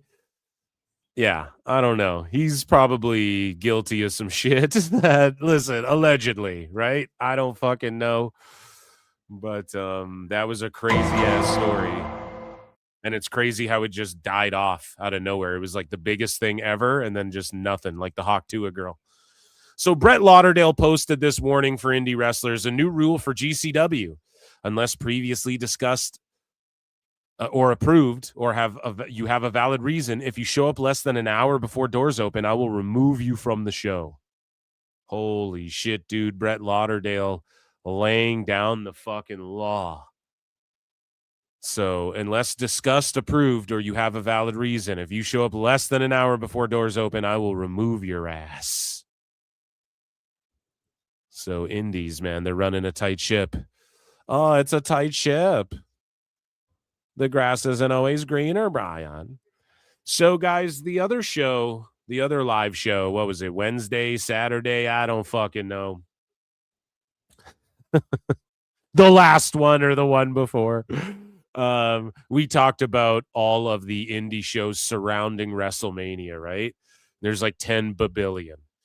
And Fadeaway Media dropped this clip of Micromania Wrestling.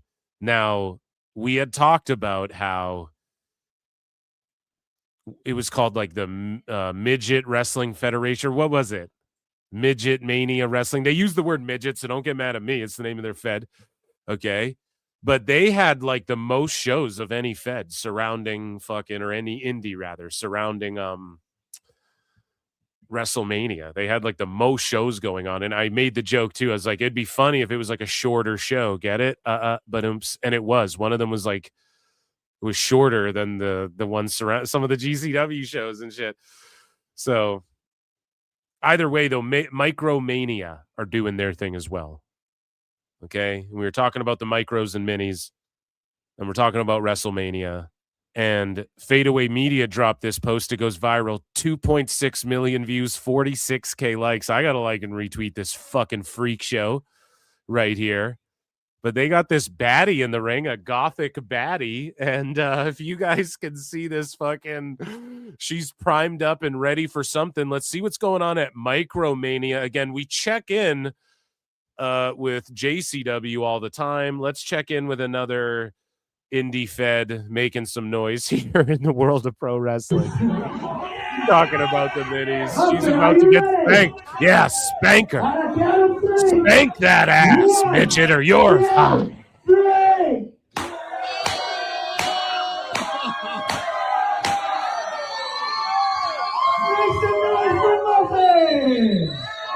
Dude, and he's got HBKs.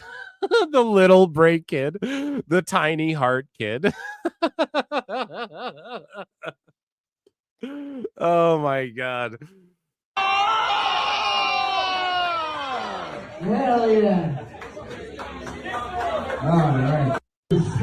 Oh man. Crazy. It's going down there. It's a party at Micromania, okay? Take all my money. In fact, I'll throw it in the air from the crowd, from the front row. Okay. And that, ladies and gentlemen, was miscellaneous indie wrestling news, ladies and germs, and it wasn't all bad. It was actually a really good time. Ladies and gentlemen, I'm afraid I've got some bad news.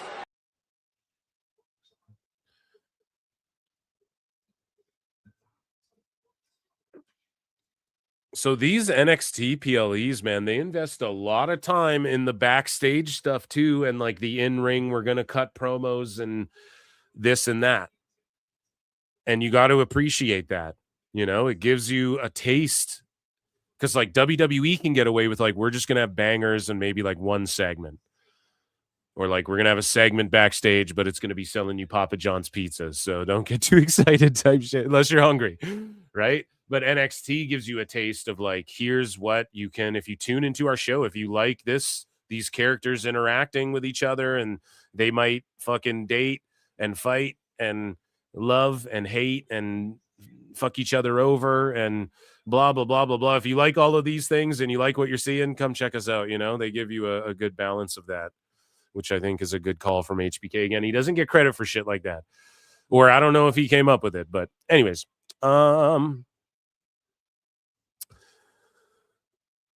yeah, it's been surprisingly story heavy. What's everyone's thoughts if WWE incorporated this into their show? Are people dragging them? I think it would be awesome.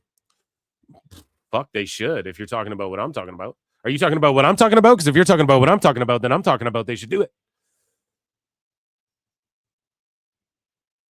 That's my kind of woman. Yeah, dude, that's wild. I'm going to start watching Micromania. I don't know. When does that shit come on? Is that on YouTube? Is that on Rumble? Yeah, maybe do that one on Rumble. I don't know. Definitely not on Twitch.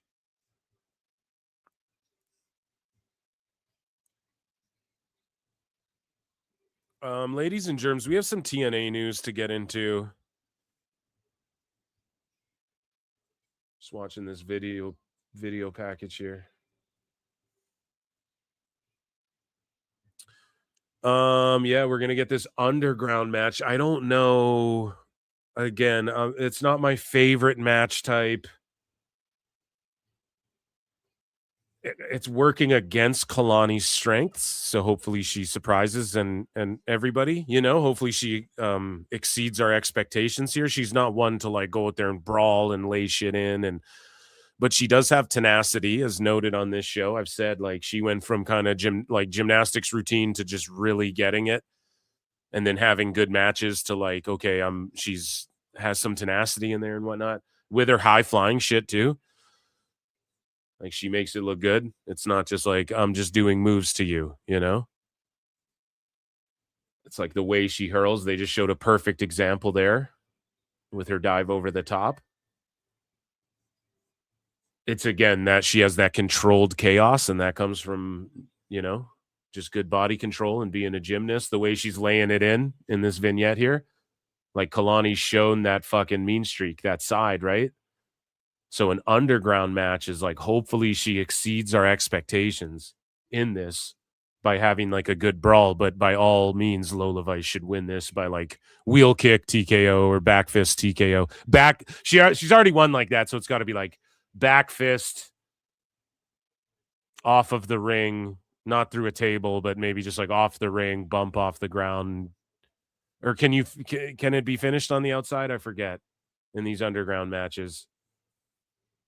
She's going to TKO her, though. She's 3-0. Unless they go, fuck it, Kalani gets a shock win and is the one to break this undefeated streak. But I just think it's a little obvious, like you go with Lola being the undefeated underground queen. I wonder if we ever get this match on the main roster. I know they sort of did it with Shane McMahon's Raw Underground. Well, not sort of. I guess that's where it came from. No, so they did it. So dummy, yeah, I guess that's not even a question. If they do it on the main roster, does it work? I guess it didn't really. But maybe just the presentation of it, they kind of salvaged that. Anyways, we got TNA news to get into.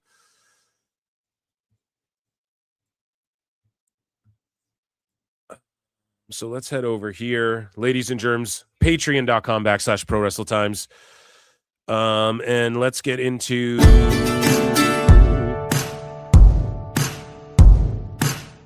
TNA news. So we talked about it before, again, the last show, but SDL with a $ho shares her thoughts and responds directly to all of the speculation, to my speculation, listening to PWT confirm, no, but just the online discourse surrounding her fucking injury, right? And why did she walk away? What happened? There's rumors of this. Is that true? She addressed it on TMZ's Inside the Ring. They got the scoop. So let's tap in and hear what SDL had to say. I'd been pitching storylines and working my way towards my in-ring return with TNA, but then I received a phone call on Monday of this week that basically they never wanted to let me wrestle at TNA again. They just didn't feel comfortable with that. So then I made the decision to leave, and my husband did too, in solidarity. Wow. In solid. See, here's the thing, dude. You can't get away. It's old school wrestling. Like, yeah, you leave with your fucking wife or whatever, I guess. Because, like, let's face it, Macho Man and Elizabeth, like, they were a unit together, But like, only in pro wrestling, I swear to God. Where else do you get to just like work with your significant other, and if I get hired, she has to get hired, or vice versa? It's crazy. And it doesn't always necessarily happen that way. Like, for instance, Sean Spears is in NXT. You have the Inspiration or in AEW. But at the same time, it's, promoters have to book around this and consider, like, and it goes back to the beginning of time. Like, your wife's in the territory with you. She valets you, or you meet someone, Nancy Benoit, I guess, was like a valeting and then ends up marrying and things like this. This has happened time and time again. But it's just a matter of like, he walked out in solidarity. Now they're down Mance too because you guys were married and you're gonna go work somewhere else. I don't know. And are they in breach of contract or were you just let go? All is clear. Let's find out if she mentions that at all. I'm gonna ask about that. Yeah, what was that contract? And I'm not saying they will breach a contract, but let's say like they just show up and work somewhere else. Is that a breach of contract? I wonder. Like, are you guys risking all of that? Is that what you're putting on the line and everything? I hope that gets addressed. Conversation like with Mance, was it immediately like we're both done here? Yeah, pretty much. Like I had a feeling that this was the way it was going because every time I broached the subject about my in-ring return, I felt like the higher-ups were avoiding the question. And, you know, we were snowballing towards the projected date and I was not getting any answers. So I felt like this was coming. So I reached out actually and was to my boss and was like, look, if there's been a conversation about me not wrestling again, just let me know. And yeah, Carlos called me on Monday and told me, look, you know, we're just not comfortable with you wrestling. And I was like, well, I'm, you know, literally fully cleared. And he said, yep, not into it. And then I asked, do you know what my injury is? And he didn't know. He couldn't tell me what my injury was. Oh, shit. Carlos Silva fucking up. Allegedly. On her side of things, hey, I'm just saying, if what she's saying is true, and he was like, yeah, we're just not interested. Was this his cop-out way of being like, I don't like that you tweeted shit out about. I'm not trying to attribute ulterior motive, but she tweeted shit out like, hey, I don't have a specialist. Can anyone help me? She tagged WWE, AEW, TNA. You guys saw that tweet. Is that them being like, well, fuck it. We don't even want to use her. We're on AMC now. We're paying her well. And did they get increases as well? Like, do all the talent get increases? Who's renegotiated their contracts? Right before the AMC deal. I'm sure some of them asked for some more money. They knew money was coming in. So it's interesting. And if he couldn't even name the injury, but listen though, it's not on to defend Carlos Silva now, to sweep for him. It's not on him to like know the exact diagnosis or whatever either. So maybe she's doing a bit of a gotcha here. But it's crazy. We're seeing Carlos Silva get called out now, something that hasn't really happened. Interesting. It's definitely based off personal feelings. I mean, I have not been evaluated by any medical professional on the TNA end. Damn, so they're not evaluating her. She didn't get an evaluation. Why?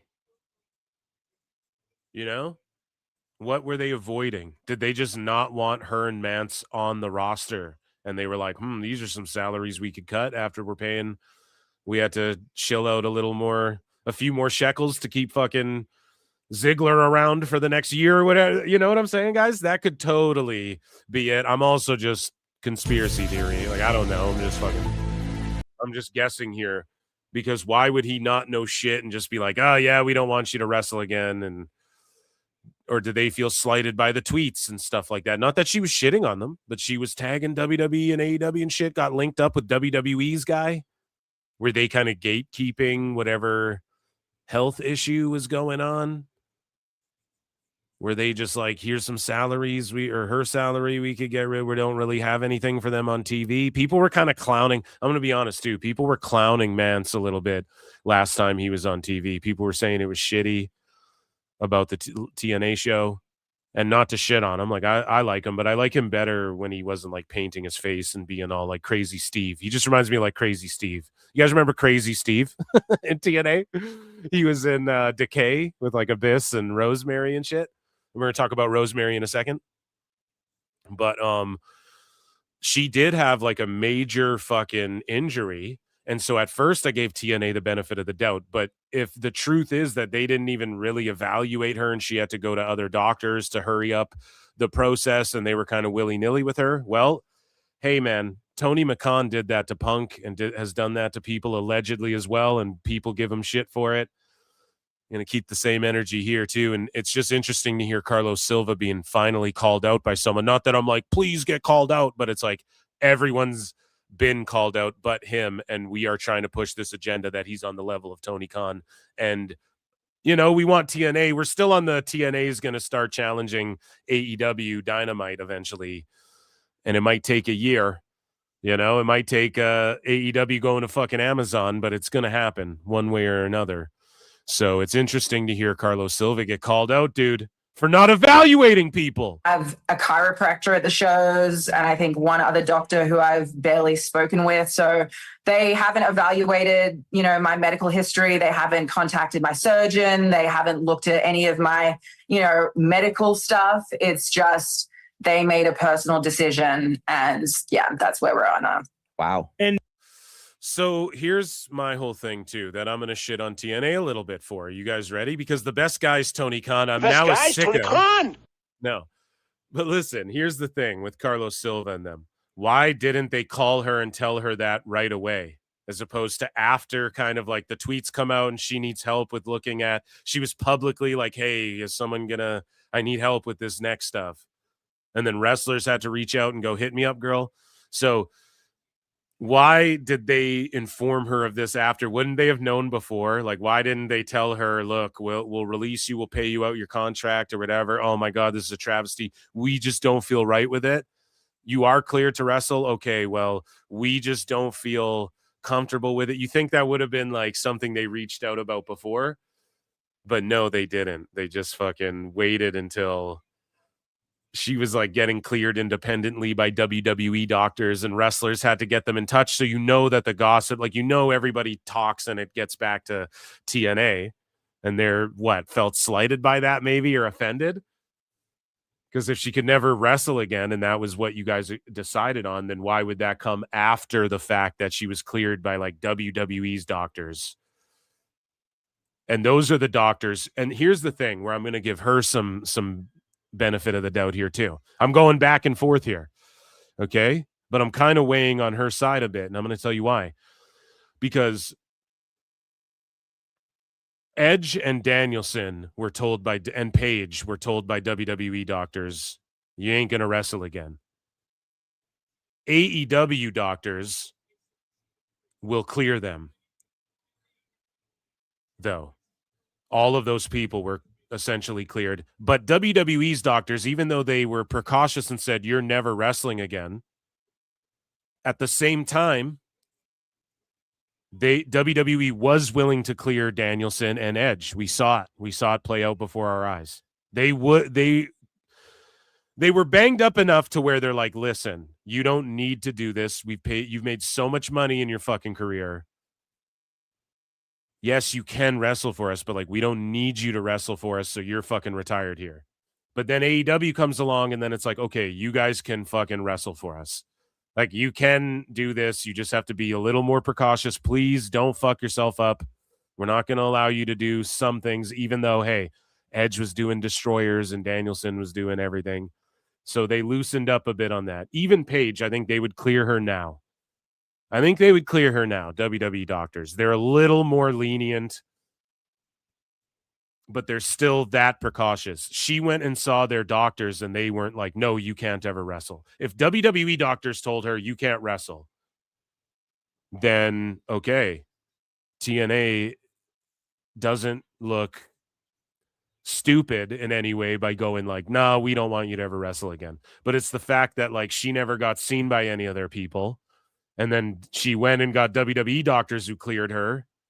And then TNA is just like, no, we don't want anything to do with you. I don't know. It just seems like it's not as severe as an Edge or a Danielson, because a WWE doctor would be like, no, you can't fucking wrestle, would be their first instinct. Or they'd be like, yeah, I mean, you can wrestle again. You don't work for us type shit.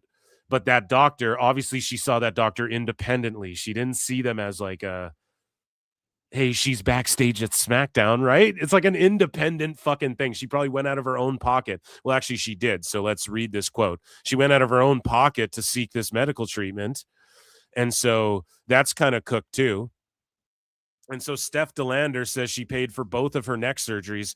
No, but that's part of being an independent contractor as well. And she notes that TNA does not have a setup for a proper medical team. So Steph had this to say. I've paid for both of my surgeries. I paid for PT for both of them. My insurance maxed out. So I currently have a $9,000 Advent health bill sitting there that I'm going to get at some point. It was 100% covered on my end.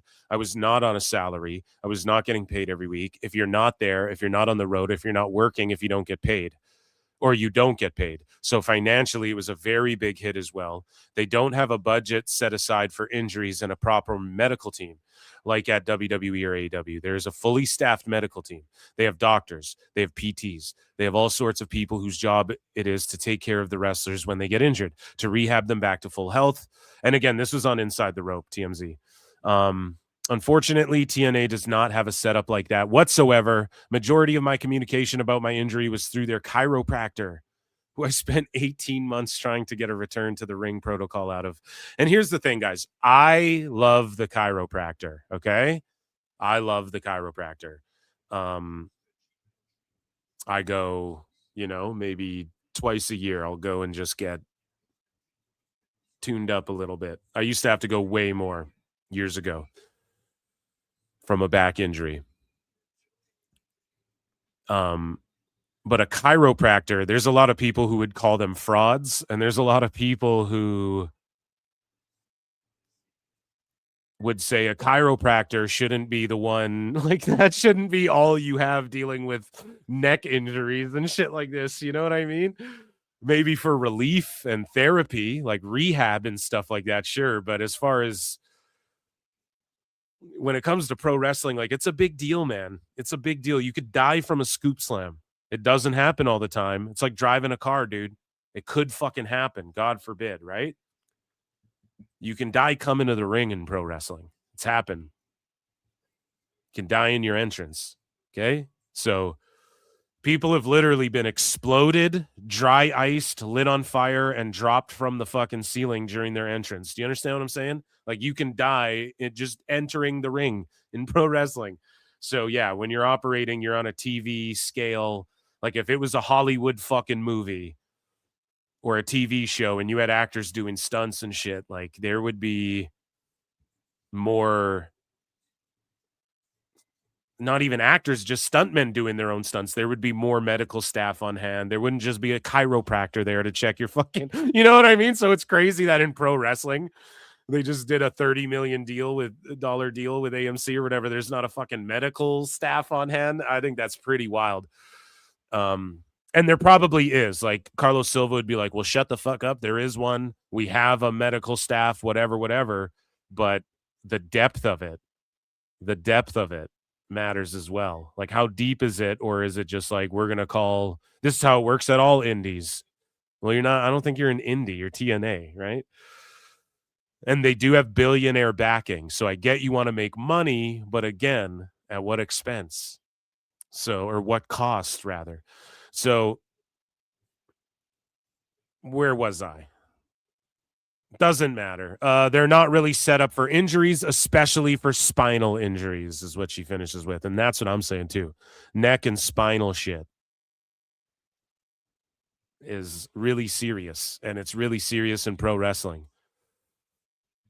And it's like the thing you have to be most ready for, because let's say you tweak an ankle or break a leg or a finger or something, or even get rocked. Let's say you get rocked out unconscious a little bit. You come to, oh, fuck. That sucks. That's fucking brutal. A lot of times when it happens too, God forbid you don't, and that could have lasting effects, but it's everyone's fucking taking a shot in the jaw. You know what I'm saying, dude? Like you get rocked, you get stunned in wrestling. You got to accept that that's going to happen a bit. And like, oh, I tweak my knee, I break my arm, I pop my bicep. Okay. Those things fucking happen in wrestling. The real risk when you go out there is fucking landing on your neck and dying or being paralyzed. Like that's the real risk that everybody accepts going into pro wrestling, right? So that's what you need to be like ultra aware of more than anything. Like you dislocate a shoulder, someone backstage can pop that shit in. You can go old school on that one. And they still have the best medical staff in the world to deal with that. And I'm not saying you got to have WWE level shit, but I just think maybe there's a point of contention where she kind of tweeted shit out and then she went to a WWE doctor and then they're probably like, oh, she wants us to reimburse this and shit too. We don't even really want to have her. Because what were they really doing with her on the roster and stuff? And I like STL, but I don't know, man. I think they're kind of cruising without her and they're doing okay, right? Maybe she could be on their show and help blow up the ratings, but I think they're kind of doing all right with everything they're doing, and there might not be a place for her either, and they're looking at that, and they're weighing everything, and this is sort of a cop-out for them a little bit. And it's unfortunate for her, and it's unfortunate that wrestlers won't unionize and shit. As fans, if they unionize, I don't think it really affects us, other than it might make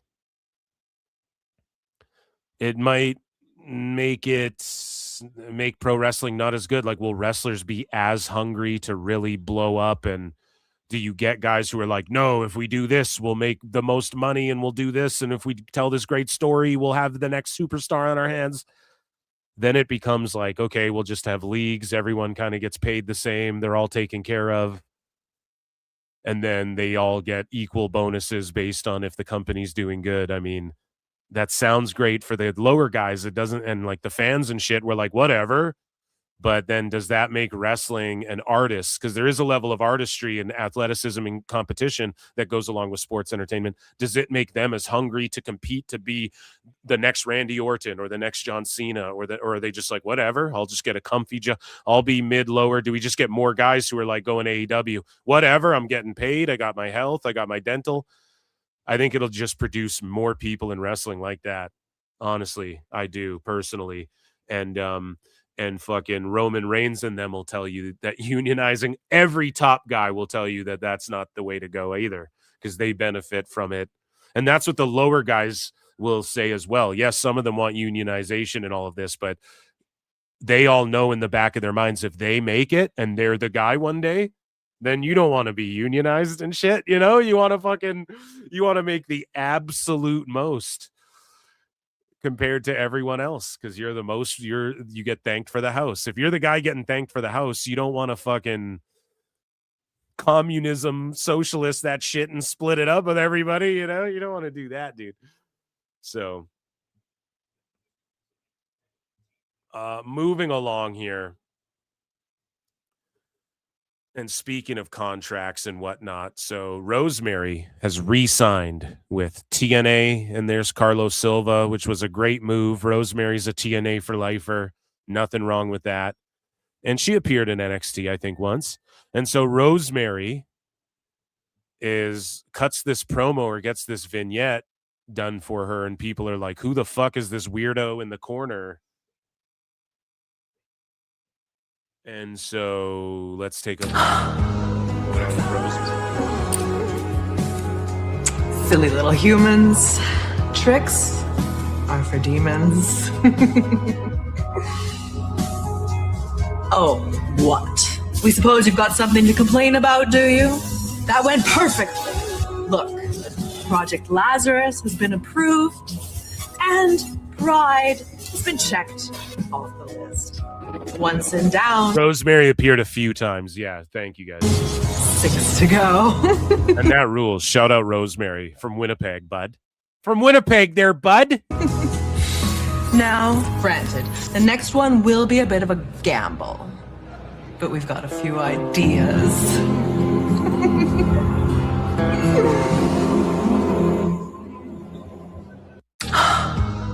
So yeah, she's doing her spooky girl shit. There's some creeper. They're on some Wyatt Six shit.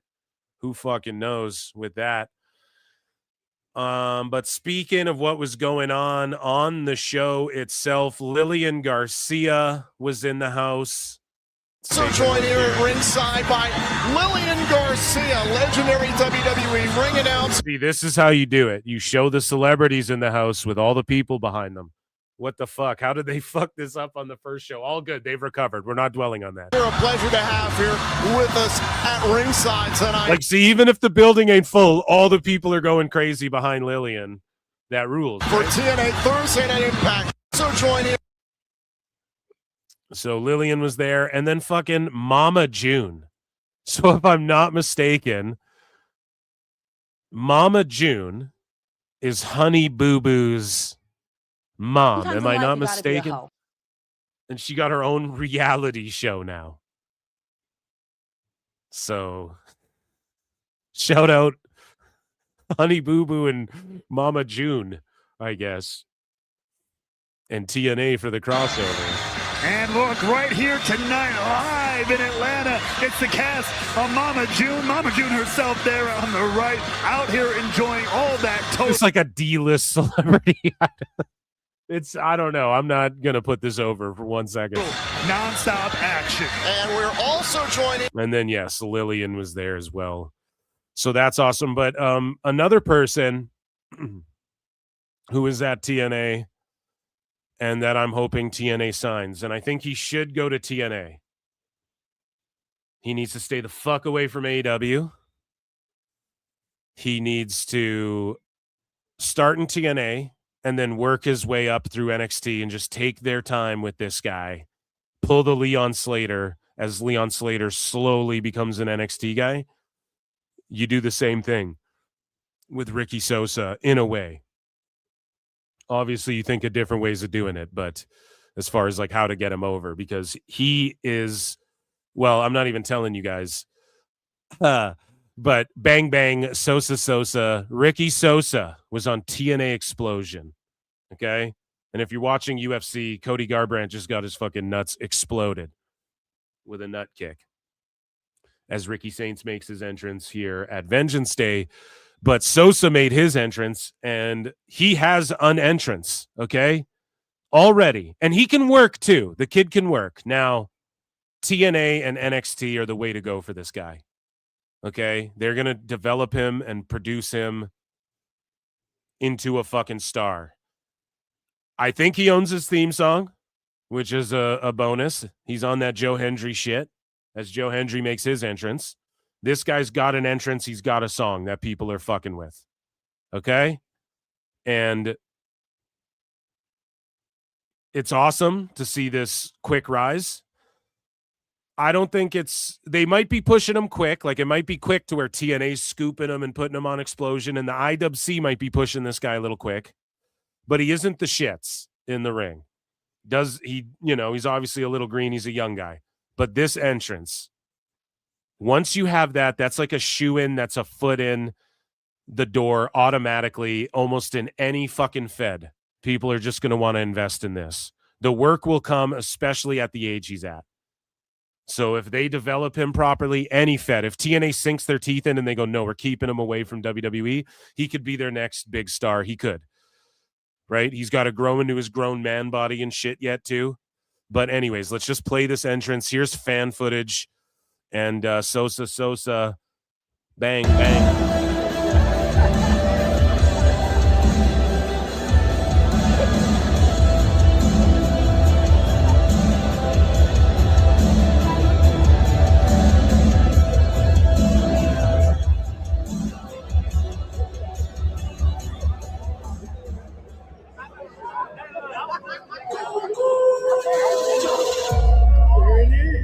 Like, is that his Tron? How did they have this dope Tron for him made too? Did TNA make that? WTNA if they did, or is that his Tron already?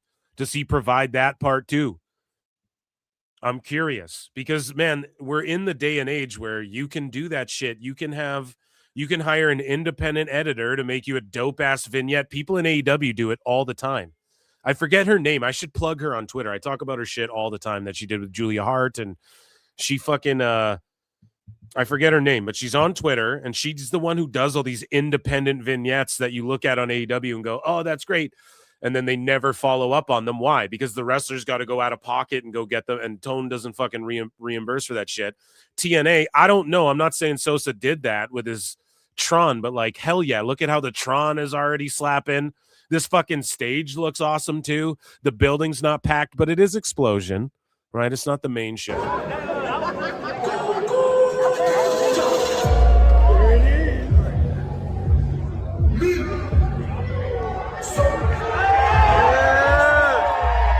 Getting an ovation. See, the kid's got size. He's a tall kid.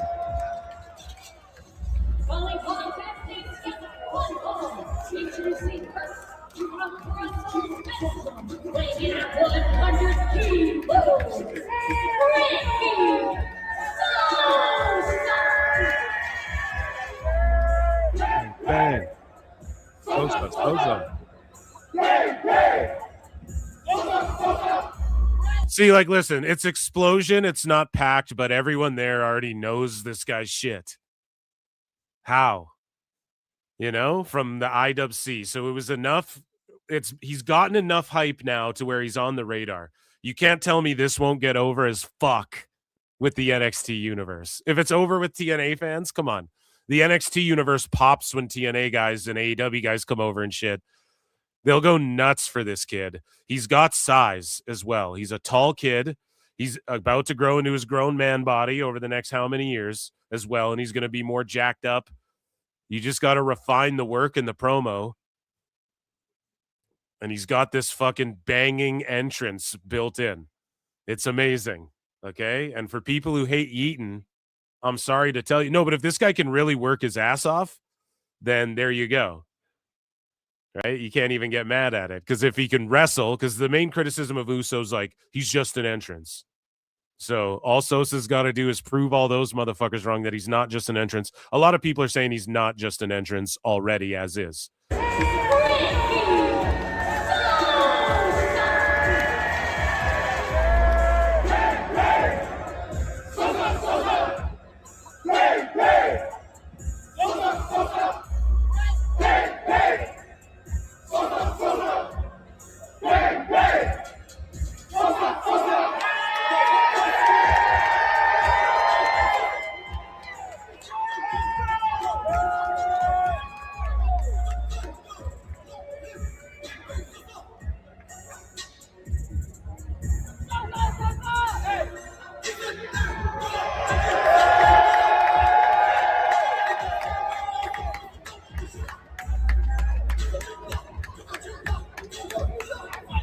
Yeah, they're going to go nuts with that. WWE will one day.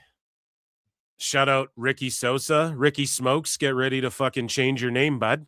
And yeah, that, ladies and gentlemen, was TNA news and me glazing Sosa. And I just get excited about prospects, man. There's just something about it. You guys know how hype I am on Oba and fucking Trick and all these guys. And I just get hype for Sosa, dude. I think if you can do something like, I'm always rooting for guys that when people go, oh, they can't work and shit, and they're just like a fucking entrance or a gimmick or whatever. Yeah, dude, look at Undertaker. Like, he can work. He learned how to work, and you always kind of fucking knew he came up old school, but he's like the most gimmicky gimmick ever. He's a fucking zombie that I'm supposed to believe has been buried alive and come back to life and fucking multiple times and resurrected from the dead and all of these fucking things. And he's like the top guy, and no one does gimmicks anymore. It's always, everyone's gimmick is just like, I wrestle. I can wrestle good. So I'm all about these guys who have entrances and larger than life personas and fucking, yeah, hopefully I can see the NXT universe going crazy with that. And that, ladies and gentlemen, was TNA news.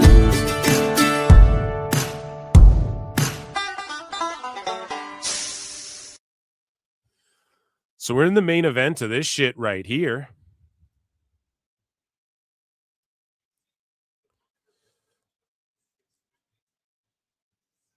And speaking of the NXT universe going nuts, dude, they were going crazy for both of these guys. Two likable motherfuckers right here.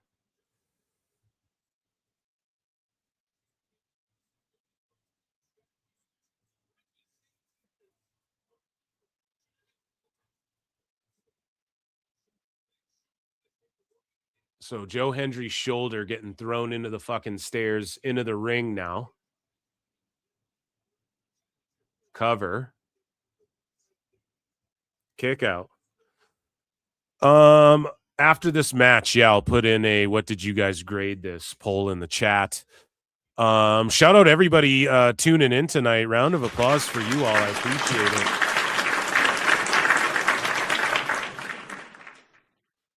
It's Saturday night, and I like the way you move.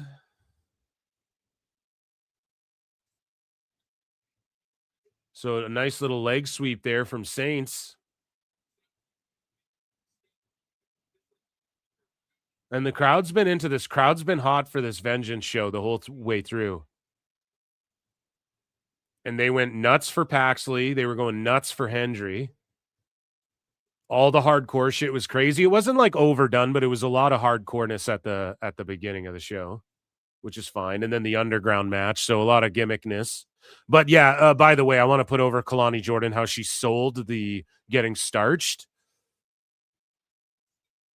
And remember when I think it was it WWE or was it TNA, where a while ago, some months ago, and we covered it on the show, there was some new rules came out, and it was like no pretending to be like really starched and knocked out or like unconscious or whatever. You guys remember that? That might have been after that Tessa Blanchard match in TNA. It may have been WWE though.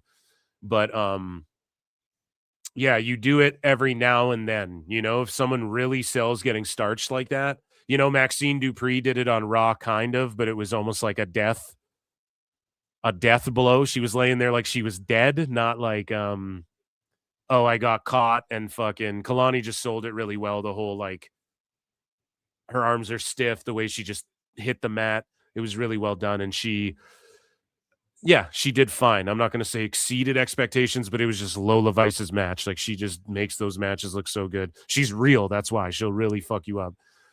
And yeah, the way she fucking leapt in and just started pounding on Kalani, was fucking nuts. 4-0 in underground matches, you know. I'm the king of the underground. I liked it. It's not my favorite. I'm one of these dudes. It's just because I'm an MMA fan. So it's like, just do MMA then. If you're going to work the fucking shoot or whatever, just do a shoot. Or, you know, or pro wrestle. It's like Brock and Cain Velasquez. It was like, what are you guys doing, man? Just fucking either pro wrestle or just shoot. You know, we saw what happens when Cain fights Brock, buddy. We know what happens here. So, but they were trying to make it like, oh, Brock got his MMA win back over Cain, and then we'll do the big rematch. But then, of course, what happened with Cain, and Cain's a free man now, by the way. Which, thank fucking God, dude. He got locked up for 3 years for what? Shooting at a pedo, like in Minecraft, allegedly. I'm not even a real person, right? Like, what the fuck? How about you fucking find that P3DO, that PDF file, and get him the fuck off the streets, dude? What are you talking about? Fucking crazy. Cain goes to jail protecting his goddamn kid. You know, like, what a fucking travesty. Yeah, I don't think I have to, allegedly. I don't think I have to, but I just don't want to, like, fucking, it's behind him, right? He's putting it behind him, and we don't need to fucking put it out there, right? I'm sure he's doing good now, but it's just like, Jesus, fuck is wrong with people, you know, in society? It's like,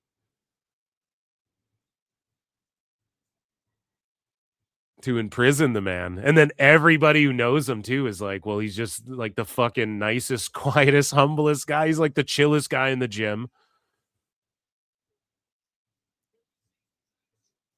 Missed prime years of his career as well, where he could have probably made the most money of his career in a bunch of fights. There's a bunch of fights there for him at heavyweight that he could have fucking had, where he just missed out on so much money and shit. And in WWE, fuck even MMA. Let's say he just went to WWE. You mean to tell me with AAA and all that, he couldn't have had some, like, holy fuck, man, would Cain be so over in AAA? Just had all that money and time taken from him, dude. That sucks so bad. Just for protecting his kid. And other kids, you know?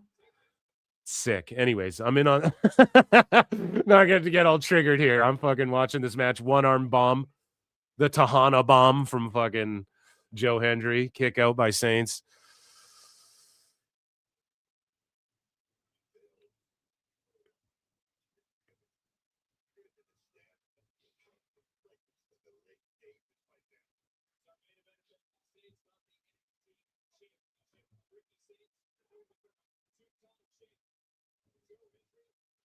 Trading blows now.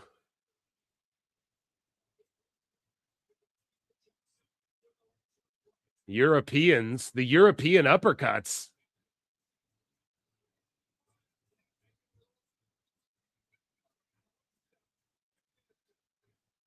There you go. Air raid crash or whatever the fuck. Cover, kick out. I want to get into some AEW news chat, but we're going to check out this main event, the Crippler Crossface.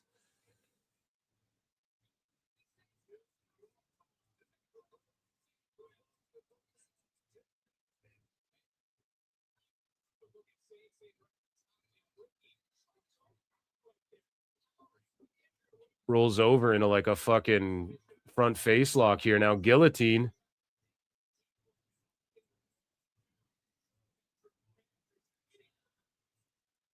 And Ricky Saints with the fucking jiu-jitsu tonight.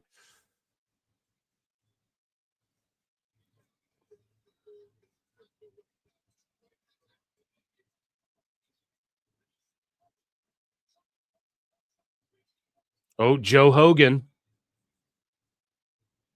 Powering up, just powers up.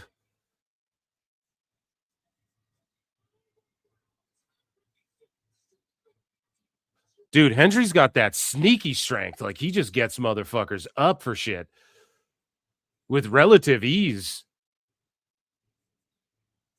He's somewhat of a freak because didn't he enter like a fucking wrestling competition or like the worlds he represented? He just like crept in with no background, no prior experience, and just fucking did really well and stuff. Oh shit, and Saints is going off, dude. Lands on his feet. Death Valley. Oh no, that was just a straight up attitude adjustment.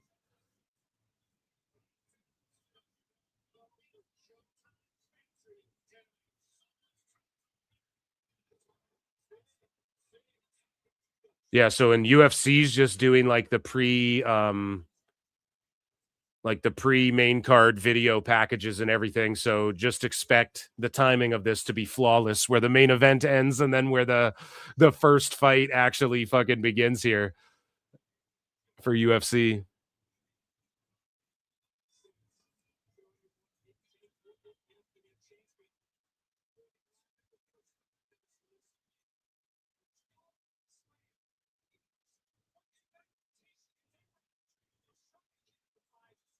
And if you guys are MMA fans, this fucking Oliveira Holloway fight, god damn.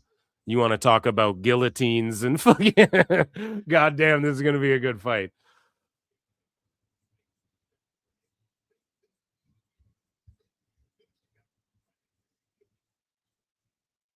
This is where UFC can get away with cards like this. This is where UFC can get away with the fucking, we don't have to really do too much to get you hyped for this one, you know?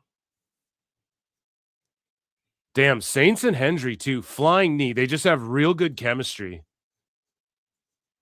Arm wrench DDT. Kick out.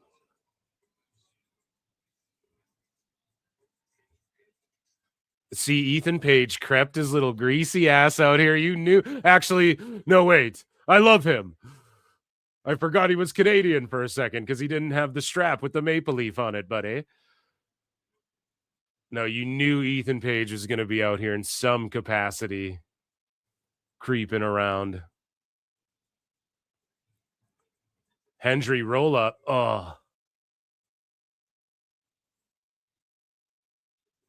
Oh, huge spear.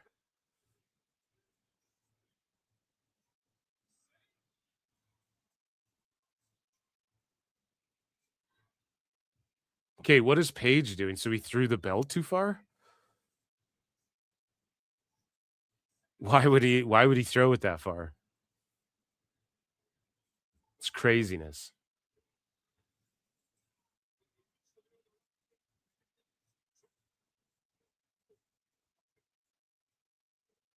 Tornado DDT.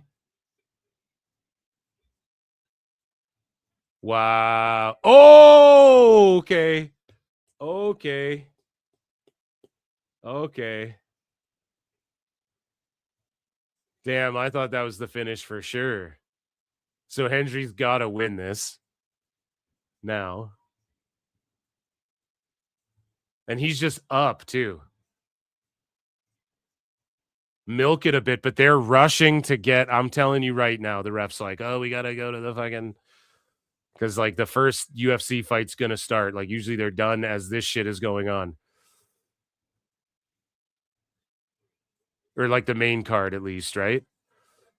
I believe. All of the, oh, what the fuck?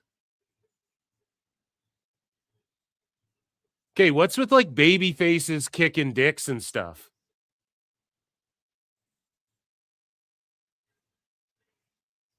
So what's with like, I don't know if I like the whole every baby face is going to cheat. Well, they cheated first, so I just cheated. I still kicked him in the balls. Like you didn't even have to do that.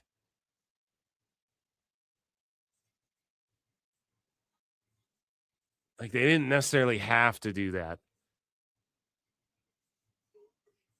And the fans don't give a fuck. It doesn't ruin him unless he keeps doing it, and maybe they're just trying to tease. Hendry has a mean side that could come out too eventually. Who fucking knows? But a low blow like that, you know, we see Rhodes doing shit like that.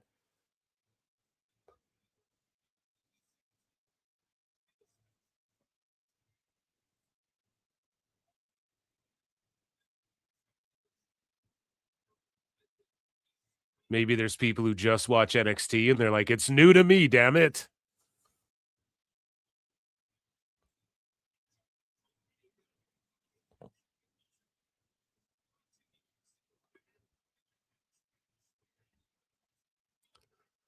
Damn.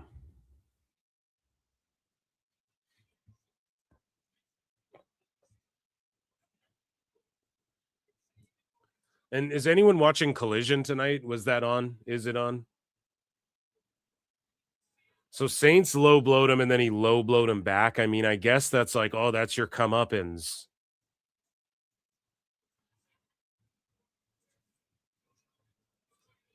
But it just seems like anti-heroic a little bit.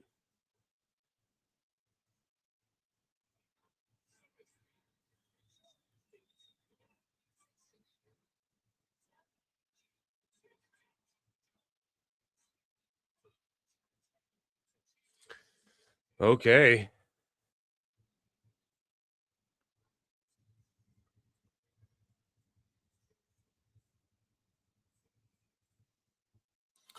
All right. Well, there you go. Joe Hendry defends.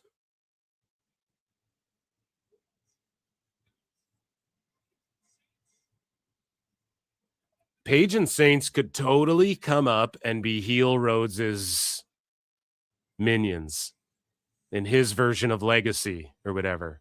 Although, like, Saints and Paige are a little bit older than, let's say, Ted DiBiase Jr. or fucking Rhodes was at that time.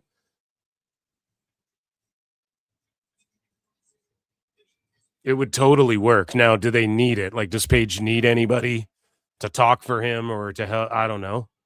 Being associated with Rhodes wouldn't be a bad thing, neither for Saints. I don't think either of them like need anyone. They could stand on their own 2 feet, but it could totally work. If he does go full-blown heel and he introduces his own legacy at Mania against Orton and then retains the belt and Orton never gets the 15. Ooh. Then you got me. Then there's some shit. Yeah, that was solid. Chat, I'm going to go over to the YouTube section here, tab over here. And I'm going to ask what you guys graded Vengeance Day. I don't know, man. I would say like a B plus, A minus. I guess what makes the difference there, I'm not even sure. I don't know. But about that range, like an A minus, you know, it didn't like, because to get an A plus, you gotta like, there's got to be a bit of a blow you away fat, like, oh, this crazy fucking thing happened that, whoa, I didn't see that coming, and just all things connected, and it was the fucking craziest thing. Did you see that? You know, to make an overall show really great. I'm not even saying like a surprise, but just like something in a match that was like, holy fucking fuck. Whereas the low blow was kind of like, for me. So, but I think they knocked it out of the park, and that crowd was pretty fucking hot for that whole show. And they do a good job of weaving in the story a little bit. I like that. Maybe not for everyone who tunes into a PLE. Some people are Probably like, oh, they could have fucking added in another match or something, whatever. I liked it. I like the Tatum Paxley moment was really good as well. Hendry defending. Page looked kind of dumb because why would he slide the belt that direction that hard too? I just think he kind of, maybe the positioning was off a little bit on that. It was like, how do you even fuck that up? But overall, yeah, that was solid. And the hardcore shit was dope, like early on. And Blake Monroe kind of does thrive in that shit. I know AEW like had her all bloody and broken glass and all this shit. And it was kind of fucking stupid at times. But she does know that is her style. That's up her alley, clearly. So yeah, I'm gonna put a poll. What do you grade it? What do you grade NXT Vengeance Day? And we got AEW news. We're talking about AEW. Let's get into some AEW news and reactions. And A, B, C, or D. You guys vote. Okay. Let's get into this over here. Joe Defendry for 2. Plinian says Joe Defendry. Yeah, that's a good one. That is a good one. He'll probably reign with it for a minute. And again, the age thing, we just got to get over that with NXT. There's got to be vets there who are like holding it down and working with fucking younger guys. And Hendry, I'm just impressed by his fucking power, dude. He actually just eases people up. And a dude like Ricky Saints, it's not, Ricky Saints isn't the biggest guy in the world, but he's also not the smallest guy in the world either. And he was just fucking hoisting him like nothing. That was good shit.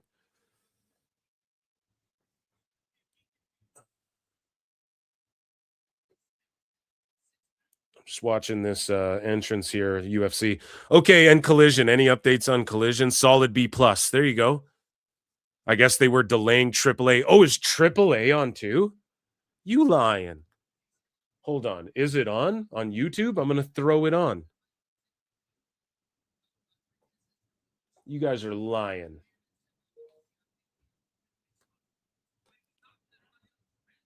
A for show. Solid B. Yeah, there you go. Yeah, just started. Oh, fuck. Well, let me pull up YouTube and let me get AAA on. What's going on here? Pardon me. And then we'll do AEW news. And thanks, over 220 locked in. It's Saturday night. You guys could be doing anything else in the world. You're here with me. I appreciate that. And we were kind of just watching a match there instead of fucking going off about the IWC and shit. So I appreciate you guys staying locked in for that. And yeah, we have RoboCop making his entrance here in UFC. This match, or this fight rather, is going to end in a KO. Maybe not. I don't know. But RoboCop always puts on good fights. He just goes out there and slugs. And he starches motherfuckers.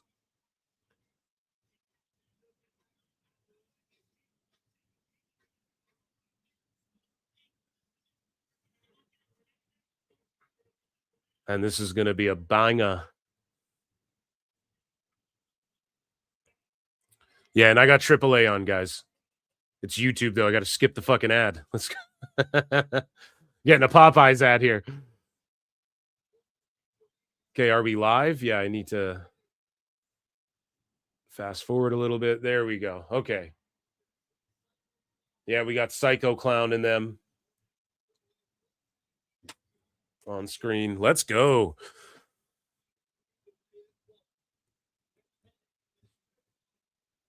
Okay, chugging down coffee.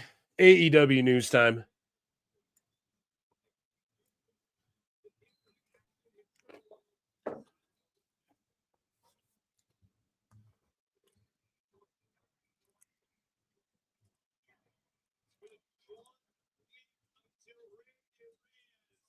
So, ladies and gentlemen, it is time for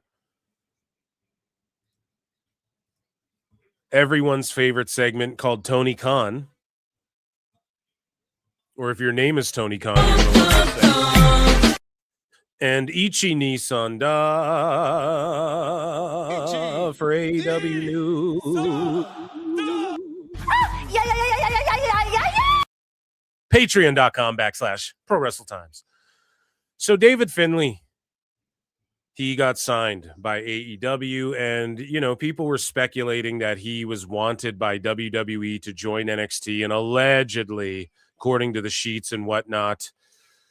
And we saw Sapp was melting down over Meltzer said what, and fucking was DMing him something about, like, Finlay's team, or maybe this was public, but Sapp said, like, Finlay's team couldn't find a clip of Meltzer saying Finlay was supposed to go to WWE, but whatever the fuck. And then Meltzer said what, pulled like 3 or 4. We covered it on fucking Thursday's Dave Meltzer Dumb Moment of the Week. And so it was a double ponage there.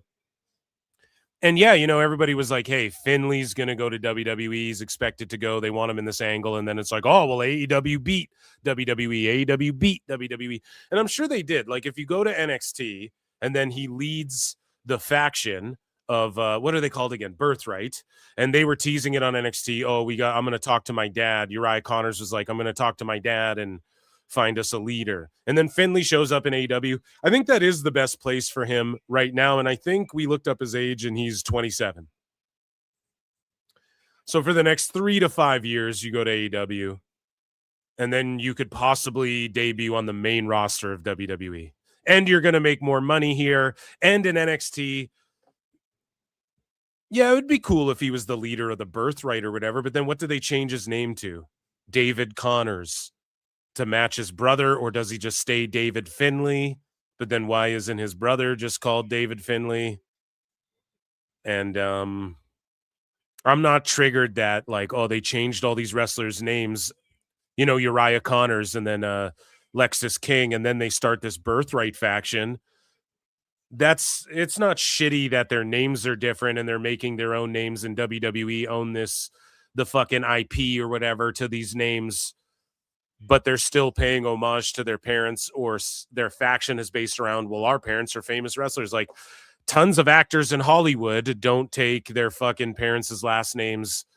They just, like, make up names. Or like Nicolas Cage just made that name up, I believe, right? Didn't he? Isn't Nicolas Cage a fake name? Is Nicolas Cage a fake name? It's got to be. It sounds way too badass. Yeah, it's a fake stage name. Right? And so you do that to distance yourself from a relative, or to just because you want a stage name. You know, it's not uncommon to do that in the entertainment business, just in general, in every field. So I'm not like mad at that when they go like, oh, this faction's called Birthright and they all have different names. But if David Finlay comes in as David Finlay, it is kind of silly if his brother's just Uriah Connors or whatever. And when he's alluding to, oh, I'm going to go ask my dad and shit. Yeah, I get why that might trigger some folks. But if people wanted to see him in WWE, it was obviously going to be through NXT first. Like, they're not just going to send him to the main roster. And so the narrative begins that he was offered a deal to begin in NXT, and they wouldn't budge on their offer. As a result, Finlay ended up picking AEW. And the narrative always is, oh, they chose AEW over WWE. They chose AEW over NXT, Brian. You know, fuck NXT. They don't pay them there, blah, blah, blah. And obviously Tone's going to shill out way more money to this guy than he would be getting in NXT. And he's going to be like a main dude. The best guy is Tony Khan. Win trios titles and all that shit. So shout out David Finlay. I think that's, and the Dogs, by the way, are the team name. So they were the War Dogs, Gabriel Kidd, Clark Connors. I was going to say Uriah Connors again, because that's David Finlay's brother in fucking NXT, but Clark Connors, and then Finlay instead of the War Dogs. Here's Tone's great idea. Are you guys ready? I have a great idea. They're called the Dogs. They're not the War Dogs. They're the Dogs. The best guys, Tony Khan. Fucking brilliant. Brilliant. But yeah, they'll win the trios titles. But and here's the thing, maybe them facing like Hurt Syndicate, Hurt Business or whatever. That could be fucking awesome. And RoboCop with a huge knockout. And this is what I fucking knew was going to happen. That rules. So, in other roster news, let me just make sure there's nothing else on Finlay and I Like to Fight. In other roster news and signing news, Kevin Knight has re-signed with AEW. And it's like, didn't he just sign? And then didn't he sign at the same time as Mike Bailey? Obviously, they're on different times or whatever. But I'm going to tell you this right now. They're doing a disservice to Kevin Knight, and they're doing a disservice to MJF and whoever their world champion and all of their champions are by having Kevin Knight have these banger title matches against whoever the champion is, and then he just barely scrapes, or he loses ultimately, but the champs barely scrape by Kevin Knight. That's doing everybody a fucking disservice. Stupid idiot. But he just re-signed, and Mike Bailey will keep you updated on his contract, I guess, as it becomes a thing. Speaking of which, Roosh was sent, and this is according to Brian Alvarez. Okay. Brian. He says that Roosh was said to an NFL doctor who told him he could either get knee surgery and be out for a considerable amount of time or do 3 months of hard rehab and see how he felt. Apparently, rehab went well as he returned last night and told people the knee felt great. So shout out Roosh. I suppose he's back. He's doing his damn thing.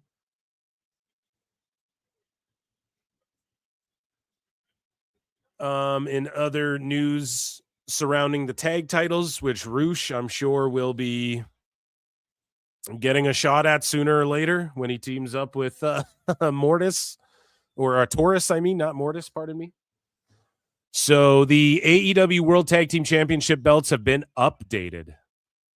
Okay, so the side plates went from featuring pile drivers to the Meltzer drivers and shit. Look at how cringe this is. The Shatter Machine. And then look, one of the Bucks literally upside down with his ass in the air, getting drilled in the ass by the AEWA. Like these old titles are way better. The old version of this belt is way better. The plates are way better. Instead, they add the Shatter Machine. Okay. It looks like this dude's blowing this dude while holding this other dude down. It looks like one dude's holding a dude down so he can get blowed by one dude. And then this looks like two dudes 69ing and a other guy with his ass in the air getting drilled by the fucking A, doing flips. Whereas a Gotch-style pile driver, it just looks like a dude's getting pile driven with his balls getting grabbed with a reach around happening, right? All kind of sus. All a little sus, not going to lie. But the older belt was better. I don't know why they fucking changed it. We're going to honor you. FTR and the Bucks, the greatest tag teams of all fucking time. Right? And in other title news here, Persephone beat Mercedes Moné to win the CMLL World Women's Championship. From me in Mexico. I was there on vacation. So here you go, Persephone with the big dub. Sí, ahí toma el impulso. Atención a esto, porque viene con esa ramita directamente desde lo más alto. El conteo, el público cuenta. Y es así como el campeonato regresa a casa. Tiene lo mejor. So Monet just dropping the belts, I guess, one by one. So everybody gave her shit. And I think they kind of fucking... Well, nobody owes anybody shit. They don't owe her an apology. Sometimes in life, but it's you gotta like, be a hoe. I don't know. She went and did the thing. Like, she is dropping titles to people slowly but surely over time. It's not all at once. She didn't just drop them all to someone so that they could drop them to a bunch of other people. All she's done was win a bunch of titles, go around the indies like she said she was going to do, and then dropped belts to people that are on the come up. I don't know if you can even really shit on that. I think she kind of did what she said she was going to do. And yes, you can be critical of her and say she's cringe and she doesn't do shit for AEW. That's all true. all fucking true. But I mean, can you fucking really shit on her doing what she said she was gonna fucking do, man? And not fucking everybody over, not just dropping the 10 belts to someone else to go drop them. She's shown up to all these shows in these different feds and dropped the titles one by one. And even in AEW, big events, dropping titles to people. She's never captured the world women's either. It's still evaded her. So the whole thing wasn't her collecting all the belts and the women's title. The whole thing to her was collect all these belts, lose them all, and then she'll get the women's AEW world title when she doesn't have any of the other belts. You know, they kind of swerved everyone with that shit. You got to be honest. But speaking of women's champions, Tekla had this to say, and she's got the sauce, man. I ain't going to hate on Tekla. It's going to take a lot to get me to hate on Tekla. Tell us a little bit about what this promotion is all about. Right, so we are the hot new thing on the wrestling landscape. Tell us about what this promotion's all about, and that's why I kicked your leg from your leg, Brett. So we are the second biggest wrestling company in the whole world. And when it comes to mainstream media right now, we're killing it, you know. So we are basically like the Monet dropped the TBS, she dropped the CMLL, she dropped the Rev Pro, or like the Undisputed. So that's like 2 titles she dropped. She dropped that fucking other one. She beat that girl who got the WWE tryout. I can't remember the name of all the indie belts, guys. I'm sorry. There's that girl, Phoenix, whatever the fuck her name is. She got a WWE tryout. She was sitting in the crowd at NXT. So Monet beat that girl, right? But she dropped an indie title right around that time, right after that or right before that as well. So it's been a handful, and we'll see. But I think what everyone thought was she was just going to lose them all to someone so that they could go get pinned a bunch. Or she's going to just vacate them all, pull like a fucking, no, I don't want to shit on Matt Cardona, but just pull like one of these wrestlers that vacates all their belts, then dips out kind of thing. A lot of people were saying she's just going to vacate them. There's no way she loses all of them, but she takes losses, man. the new kid in school, you know, the new kid in town. Everybody's talking about us. So wrestling, it's the alternative. It's very fun. Yeah, no, absolutely. And like we said, this is you guys' first stop in Tucson. So I know that you guys have been around since 2019. This woman here's got the fucking female version of, well, come on down. Well, welcome to the radio show. Currently, we got Thekla. What is that, your name, Thekla? That's a cute accent. Where'd you come from, Toots? Right? She's got like the female equivalent of that. What can people expect from this Tucson arena come tomorrow night? Tucsonans that are watching here that say, well, maybe I'm free tomorrow night. What can they expect? What are they in store? So AEW is all about diversity. We got the highest high flyers. We got the biggest boys. We got the craziest girls, you know, so it's a big party. I heard, as I said before, the Tucson crowd is really rowdy. So I think for people who are seeing it for the first time, maybe you have an image in your head. It might be very different from what it's actually like. You know, it's really cool. Everything she's saying, selling the game though. Like, is this not someone you want representing your fucking? You know, she's well spoken. She's fucking she's like, we got the biggest guys. That might not be the truth, but she's getting the shit over. I don't know. It works better than Orange Cassidy is all I'm saying. It's really an experience, you know, that you should have at least one time in your life. So if you're in the area, you don't have anything to do, just come on down and see us do our thing. Absolutely. I mean, it's sure to not disappoint here. Now, you've only been with AEW for about 10 months, already rising to champion. Give us a little history on your backstory, how you came into AEW and what you were doing before that. So I'm originally from Vienna, Austria. So I'm European, did my thing over there. Then I went to Japan, was living there for 5 years. Was getting beat up over there, learned how to beat up them too, you know, and it's just started getting really good at this thing, you know. I held a couple of championships over there, came over here, and then 8 months, you know, I had my debut in El Paso last year, and then I came back on Wednesday as a champ, you know. I mean, look at that. Yeah, Tekla rules. Moving along here. speaking of appearances and coming back and all of this shit, we have Big Boom AJ. Now, if you guys follow the Costco guys outside of pro wrestling, the fall off. Now, I don't follow them, but I follow like YouTube channels or like who are these podcasts and people who make fun of shit like this, you know what I mean? And it's, you know, the Costco guys have had a fall off. It's been rough for them. Right. And kind of what's going around the internet right now is like they're just drained of energy. It seems like artificial, like they're just like lifelessly, soullessly making these fucking videos now, and they just look dead behind their eyes. That's kind of what people are saying about them in like the internet sphere, in the internet in general, right? And I think Tony Khan horrifically botched this crossover. Like he really did. Now he's stuck with Big Boom AJ as a fucking, or AJ Bufumo or whatever the fuck his name is. They're stuck with this guy as like he's just a serious wrestler now. You know? And then you have the Rizzler, who's still immensely popular, by the way. But that doesn't mean the Costco guys are, you know? And the Rizzler's still just like a little kid. I'm just a kid and life is a nightmare. So he's doing his thing. He's just like opening toys and shit like this. Again, I don't know. I watched, he went on the We Might Be Drunk pod. He did like a fucking 8-minute quick interview with Mark Normand. And I think like Dave Attell was on there.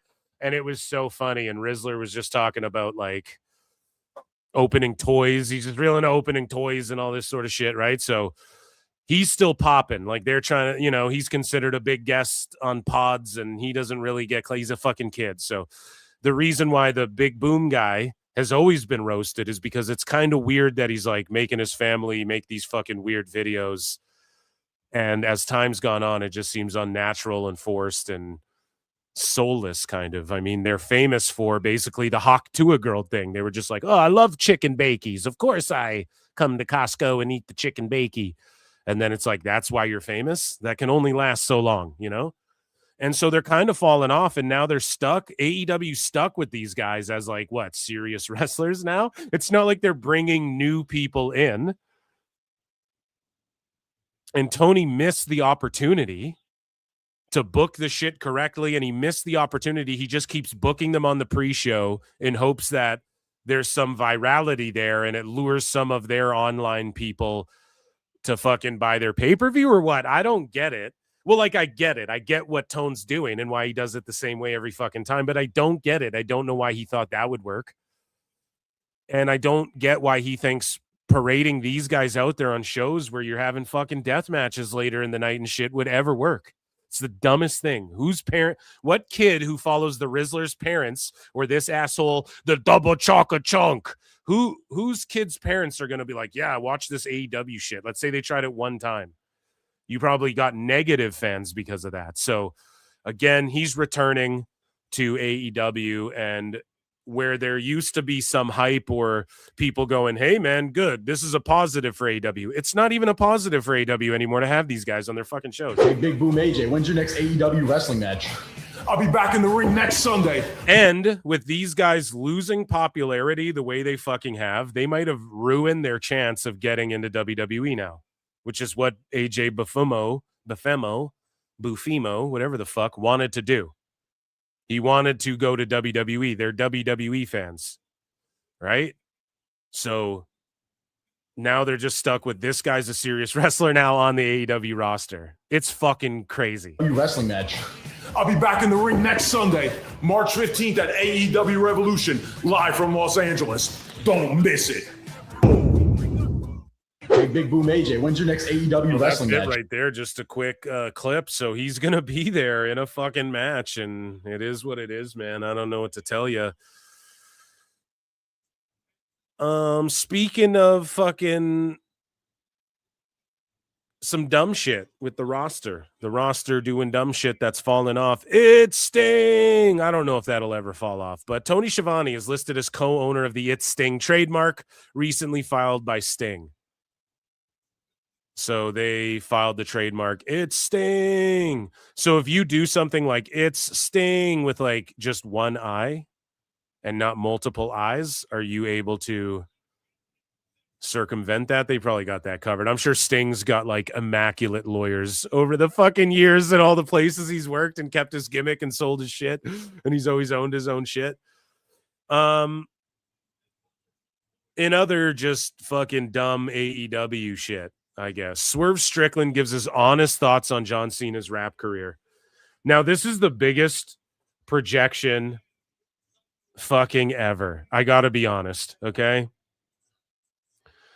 So if you ask around, Swerve is the guy faking the funk and isn't even really like a hip-hop rap guy. And that was sort of a gimmick that AJ Francis like sort of bestowed or helped him develop or helped get over with the whole Hit Row thing. And he's not even really a hip-hoppy rap dude. Never has been. That's why he's not good at rap. I'm sorry. Swerve is like one of the worst rappers. I'm sorry.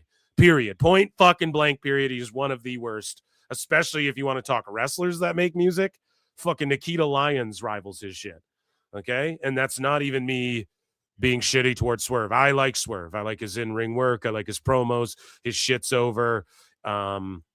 His style of wrestling, he's smooth with it. You know, he's bulked up. He can be serious. Is he in the best promotion in the world? No. Is his storylines the best? No. Do they know really how to book him that good? No. Tone doesn't know what the fuck he's doing, but Swerve is all right, you know? And I'll always say that. He blocked me on Twitter. I don't give a fuck. I'm not going to change my opinion. Like, he's a dude who listens to the criticism, applies it to his fucking, to his game, and he's gotten better, I think, over time. But he says dumb shit like this, and he goes, he shits on John Cena's persona and how the rapping shit was just a persona. Now it was, and friend of the show, Matt Morgan, has come on this show, PWT, and said, I went up and down the roads with John Cena, and I'll tell you, he's fake as fuck. Like, this is the whole rap thing, dude. He listened to rock music, and he fucking da-da-da-da-da, right? So maybe it's true, but it's funny coming from Swerve when Swerve is the worst. John Cena's 8 million times a better rapper than Swerve is. And this is literally what people say about Swerve, what he's about to say about Cena. So, and Cena went fucking platinum. Okay? Swerve's video, no offense, if we go look up the Top Rope Catch a Vibe video on AEW Music's channel, it's not going to have a lot of views. I'm just going to be honest. And not that that means everything, but let's compare Top Rope Catch a Vibe, then I swerve when I ride to your time is up, my time is now, or even this is basic thugonomics, this is word life, you know? Compare either of those songs to either of Swerve songs. Let's just be honest here. So let's listen to Swerve kind of take shots at Cena. I got it. It was satirical comedy to me. You know, made me think about, okay, because you kind of are innovative with doing that, of bridging both of those worlds, bringing it into the wrestling world. How did you feel about the rap side of John Cena? When that first came? Yeah, I got it. It was satirical comedy to me. You know, I would say the first like real like person to bridge the gap was R-Truth. Hip hop, wrestling, hip hop. Good point. So I always give him his flowers for that, because he was like linking up with Tupac and shit way back. So like he's a pioneer for that for sure. And Jericho with like Fozzy and not hip hop, but definitely different genres, crossover musicians. Cena. See, he asked him specifically about the rap shit, and then Swerve goes to just music in general. And I just think that's a little telling. No, his mind went to like all this rock shit, and then think about Swerve's new theme song as well. It's more like rockish, you know? Like just like it felt like it was a persona it was a skill he had, but I didn't think he understood what the skill was. I felt like it was just him joking. Yeah. And then it turned. He didn't understand what the skill was, brother. John Cena's by no means the best technical rapper who ever lived. And yes, did he work with songwriters and shit? He did. Cena had guys that penned some shit for him on his album, 100%. Here's the thing, though. He would battle rap. He would just walk up and battle rap fans and shit. If they battle rapped right fucking now, who wins, Swerve or Cena? Let's just be honest about it. Let's talk about it. Where's my Trick Williams here, dude? Let's talk about it. Okay, who wins that battle right now? Let's talk about it. I don't think Swerve stands a chance, dude. So I would watch that whole fucking, he just didn't know what it was. He was good at this thing, but he didn't know how to use it. Come on, bro. What are you talking about? He literally got over as a rapping guy with the knucks and the chain and all this shit. Gil was. I felt like it was just him joking. Yeah. And then it turned into like he discovered he fell into something. Yeah. You know, and then he's like, okay, now I'm going to go full force with this. Yeah. You know, and then like that became a little satire on TV. Yeah. And then it became like, oh, actually, we're going to make an album. It's going to sell really well. And I'm going to put you there with Murs and like actually like real MCs and stuff. Yeah. So that kind of like. Here's the thing. Was Murs on Cena's album? I don't remember. I know that Cena did a Murs track, but was that he did a feature on Murs' stuff? And maybe WWE linked that up, but also Murs is kind of underground. I'm pretty sure his name stands for making underground raw shit. So I'm curious if was Murs on John Cena's album? Was Murs on John Cena's album? Just look that up quick. He might have written on it. No, he wasn't on his album, but he was on, H-U-S-T, Hustle. H-U-S-T-L-E, Hustle.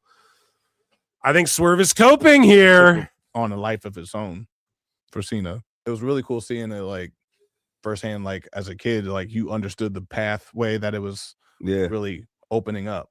So it was really cool to see it, like, as for me, like, fuck all these guys, man. Too cool. Scotty Too Hottie and the Grandmaster. Those are who fucking bridge the gap between hip hop. No, but let's be honest here. What about ICP? You're just skipping over them, and they're not the best rappers in the world either. Better than Swerve, because it was like, oh, so white rapper rapping and like wearing the jeans and jeggings and all these like, you know, chains and throwback jerseys and hats and stuff. I was like, oh, I get the joke. I get it.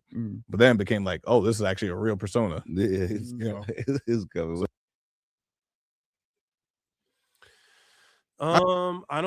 It was kind of jokish because he went balls to the wall, but it locked in and became serious. So isn't that what you want? Huh. So, guys, let me check in here. John O'Maloney for 2 says, Lucha's on right now, Phil. Best guys, PWT for life. Dude, thank you so much for your best support. guys, Tony Khan. And we're about to get into the best guys, Tony Khan segment here a little bit. And I've got Lucha on. I do. And TJP was out there looking good. I got UFC on as well. I'm a little distracted. Okay. We got some bangers coming up here. Dober's about to fight Johnson here. This is going to be a good one. Such a lame. And I acknowledge everyone here who super chats, become a member, gift a membership, check out Patreon, all that good shit. Acknowledge me. Over 200 on a Saturday. You can't ask for anything better. Appreciate you guys so much. Okay, such a lame. Hard to tell if this is header hitter, if he tucked it enough. Can anyone do the hip hop drop? Yeah, Grandmaster Sexay, baby. Spoiled rich army brat faking the funk. Okay.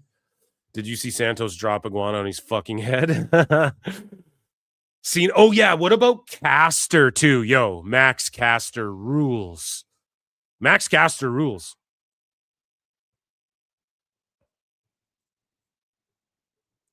Look up PN News 902 WCW.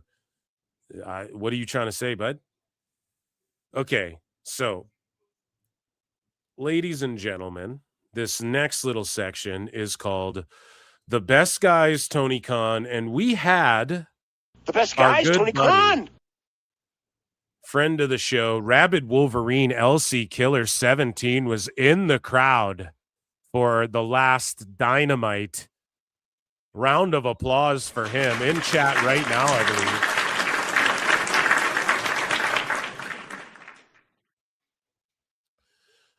And here is what Tony Khan said to the crowd. Let's take a listen. Great to be back for AEW in El Paso! In El Paso.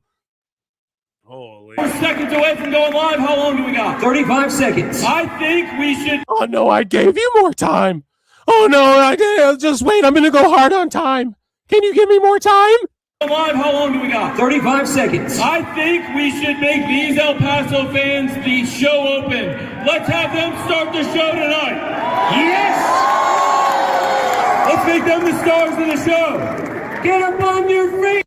Great to be back for We got Jesus Christ. AEW. Okay, get ready for the show. Let's have them start the show tonight. Yes! Let's make them the stars of the show. Get up on your feet. Let's make them the stars of the show. Ugh. Trying so. Let's make them the stars of the show tonight. They're the real stars, the people who are still willing to give me $1 for this shit. Which we're going to get into in a minute because AEW's gouging fucking for seats. But those close to Tony Khan, and it's funny that Dave Meltzer saying this, so everybody flutes in the chat. It's time for Dave Meltzer. Dave Meltzer is going those close to Tony Khan, bro. So you mean or the young superstar, babyface, the former heel thing. So he called you and said this, and so apparently. Tony Khan says that he was thrilled when the news came out about the proposed Paramount purchase of WBD. His feeling that this was the best possible scenario for you are coping and seething. You just can't accept what you're seeing. Yes, you're coping and seething. The truth it is scalding, and now you are molding and coping so hard, coping and seething.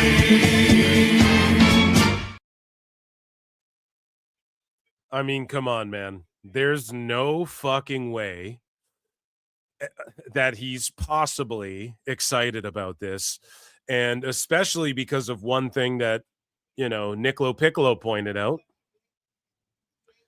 So Nick predicted all of this shit, how this is played out to a fucking T in a thread thus far with Paramount, right?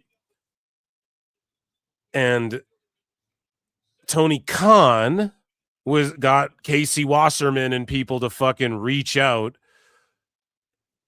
to Paradigm to fucking tell Nick to cool it on the shit he was saying. So now he's stoked on this thing that he tried to get a Hollywood agent to stop talking about this stuff. You guys know what I'm saying? So how does that fucking make sense then, Tone? You're actually really stoked on it? I don't believe that. He's just staying positive and saving face, and that's fine. Again, guys, I said this every time. And this is the Observer saying it. I mean, this could be Dave just making this shit up unless he has a real Tony Khan quote and them saying those close to Tone. So Dave or Bry. Well, not Bry, actually, but Dave. Tone should go out there and be like, oh, yeah, chin up. We're all good. But he just seems like the type of guy, he lets the wrestlers stay with him till the very last minute. They hold a belt to the very last second. Then they just kind of secretly drop a title, then leave. So it seems like he's going to just keep the TBS and TNT titles around. Oh, everything's great. Our viewership's up, blah, blah, blah. Then they'll just end up on Amazon. And it's like a Dixie Carter move to just, no, everything's good while we're on.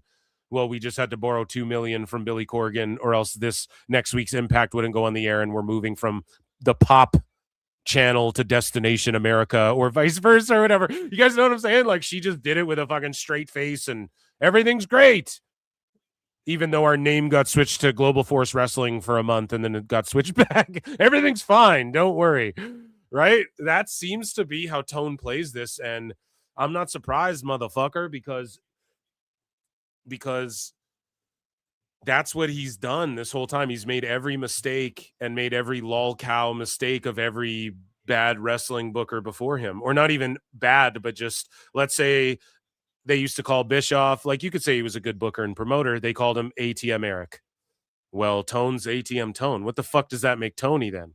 And Dixie Carter was just delusional about everything and would fucking ignore like glaringly bad signs and things like this.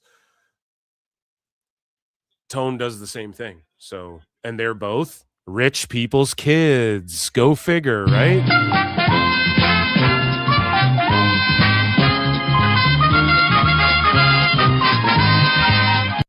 Say his name and he appears. I believe in Tone. So Tony Khan, Wrestling Observer newsletter, says, hello, I can confirm this wholeheartedly that I feel thrilled and great for AEW. The best guys, Tony Khan. Who the fuck is this guy? Oh my God. Someone gift him a fucking membership. What's going on here? So yeah, Tone just got roasted for this. Like this guy here says at Emmy_Islam something. Does the Snowman know Ellison's relationship with TKO? Netflix buying WB would have been better for AEW as they would keep their television division intact. True, dude. That's absolutely true. TKO will persuade Ellison to have AEW shop to another network. It's not even, they don't even have to persuade it. It's set in stone. It's written in the stone. And the reason for that is because he's calling the wrong people bald assholes and Harvey Weinsteins. A long time ago that happened. So you should have showed humility, dude. And you have like the wrestlers going around talking so much shit. And they just fuck themselves. And Tone saying this, he's just trying to save face. It's really all it is. He's just trying to stay optimistic. But unfortunately, what is he going to do when he ends up on Amazon? Then they can just completely lie about the numbers. Drew Dober just fucking KO'd Michael Johnson.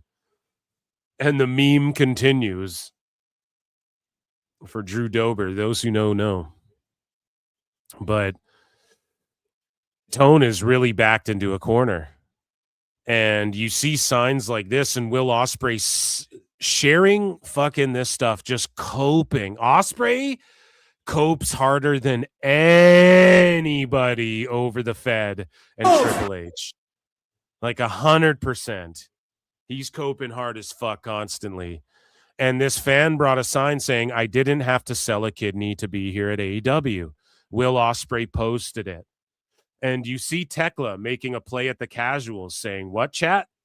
Oh, you know, if you've never seen this and you want to come see this show and you've never seen it, it's something you should see once at least in your life. And then they're running these promotions. We got the cheapest tickets. Well, why do you need to flex that you have the cheapest tickets when Dave Meltzer poor said, people don't like AEW. And ticket sales are up, but you're giving them away at a staggering pace, and you're doing school giveaways that with $10 tickets on top of it. So you guys are making plays at casuals. Clearly now you want the casuals after fuck a casual. We don't want casuals, gatekeeping casuals. Fuck a casual. We're for the sickos only. These tickets are too expensive. Now we got the cheap tickets. Even though Tone was trying to sell expensive tickets. And as I pointed out on this fucking show before, when he goes to Australia, they ain't cheap. But then nobody shows up. So then those expensive tickets, okay, they made up for it because they got free upgrades. But realistically, if that shit sold out, you weren't getting free fucking upgrades.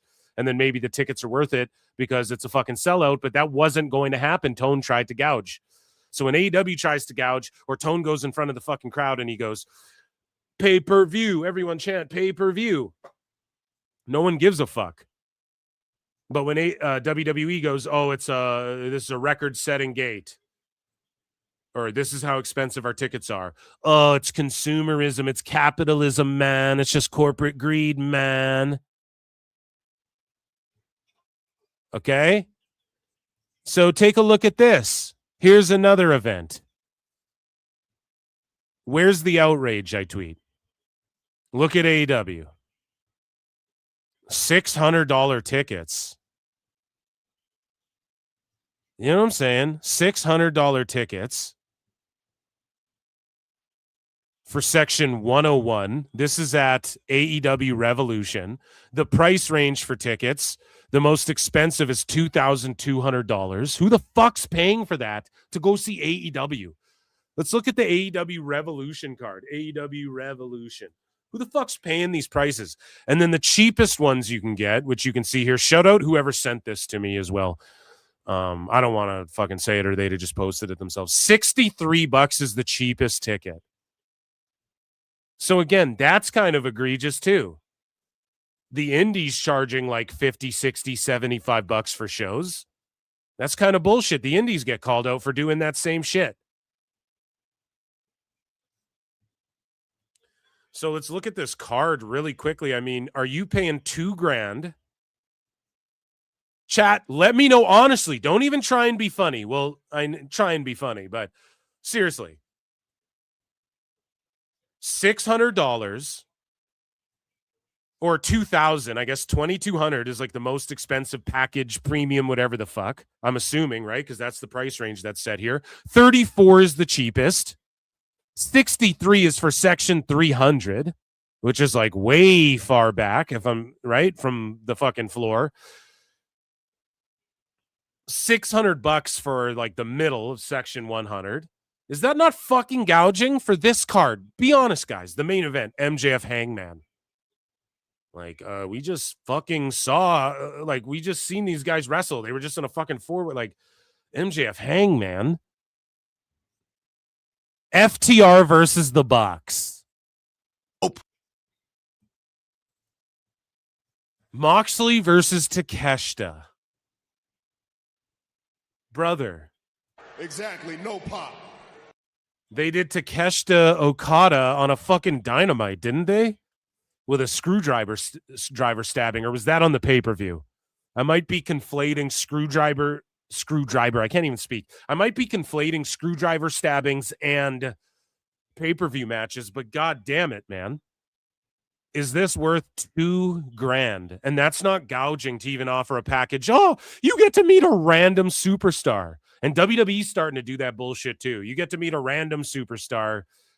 We're not locking anyone in for sure. They got more of that going on than in the past. Some, if you really pay attention, some fans are pointing that out. But AEW does that. Like, you can't afford to do that. Why do you think you can charge $600 for tickets? We're the family. We got cheap tickets. Except for when you try to gouge for these big events. Except for when you go to Australia. Except for when you go to the UK for All In. You're going to fucking gouge people and then paper the house. And then go, ticket sales are up. No, you've distributed thousands and hundreds more free ones, and the price went fucking down, and you're giving them away. Andrade versus Bandito. Okay, I mean, that'll probably give you your money's worth. Brody King versus Swerve Strickland. Like, come on. Tekla versus Statlander. Okay, I mean, the Callis family. Okada, Fletcher, and Mark Davis are taking on Mystico and Jet Speed. $600, please. Big Boom AJ versus To Be Announced. And then Tony Storm versus Marina Shafir. Are you going to smash your wallet to oblivion? $2,000, man? Are we looking at the cheap ticks? Well, yeah, we're looking at the fucking $600 for that. Even $600. Forget 2 Gs. That's pretty crazy, chat. Like, and if you're a fan of this, good on you. But like, why would you pay this when they're going to give it all away for free? They're just going to paper the shit out of it the day of. And what does it say when they're like, hey, if you're a student of this place? So the diehard fans are paying this fucking premium. But hey, if you're a student of this place, we'll get you in here. $10 a ticket. If you're a student, you get a free one, and then for every ticket you buy, bring 3 friends, $30. That's cheap as fuck. Come to the show. That's awesome, but what does that tell people about the value of the shit? And then it means you're trying to bring in casuals because you want people to bring friends. Great, I'm happy. How can they become fans of this when the fan base rejects them and tells them to fuck off? And then these casuals show up and people are chanting horse cock. How's that? And you're supposed to be on TNT and everyone's like, well, this is a television wrestling promotion and it's not that it has to be PG family friendly, but like, fuck, man. I just don't know if you're doing this the right. You should have listened a long time ago and tightened it up a little bit. A flaming table here or there. Okay. FTW title. Okay. That's your hardcore division. Keep all the crazy deathmatch shit there and say FTW titles, the hardcore division, but it's a little more hardcore than the hardcore division because deathmatch is a thing nowadays that some people like, but we're not going to David Arquette stab you in the fucking neck with a shard of glass. Right? We're not going to go that far, but we're not going to do gussets, but like Darby, go do your crazy shit. And if you beat Moxley, oh well. Wrestling's not fake! It's a death match, whatever. Like they had the opportunity to just make it kind of more for the casuals as well and then be more welcoming instead of just fuck the casuals. Literally from dirt sheet journalists to hardcore fans to people with YouTube followings to people like Justin Wang and these guys, to people like to just your average sicko bots online. Fuck a casual was the narrative for like 4 years, man. We're just going to ignore that. Now we're just trying to get casuals in AEW, and then you're going to try and gouge and charge this much. So where's the outrage? Why can AEW do that? But WWE can't do that when they at least offer like the best production, the biggest names in the sport. It's a problem when one does it, but not the other. It's so cooked. And good for AEW. I hope they sell out at these prices. I honestly do. I want wrestling to just be hot across the board. But, like, this isn't the fucking move. Especially when you want to say ticket sales are up year over year, like MJF's saying, and then you go and look the shit up and it's not true, and then everyone's crying about selling a kidney now, and then you're fucking talking $600 to $2,200. To go see MJF Hangman. Like, I don't know, dude.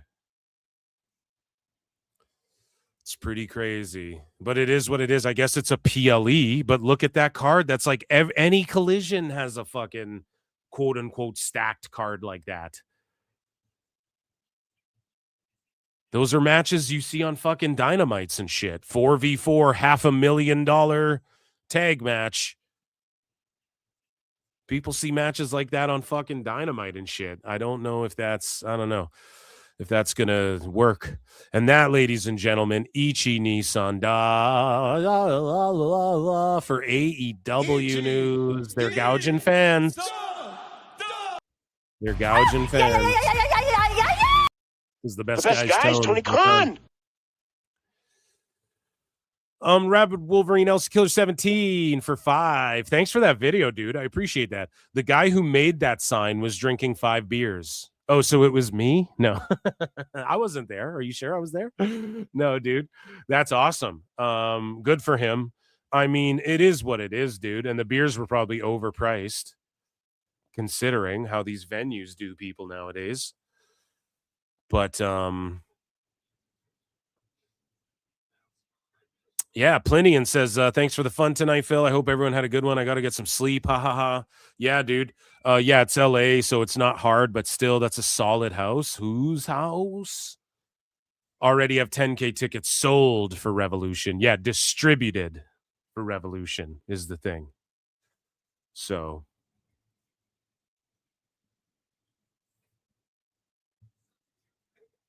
And they're just giving tickets away like hotcakes. Oh, no, a Maven video came up. So AAA's done.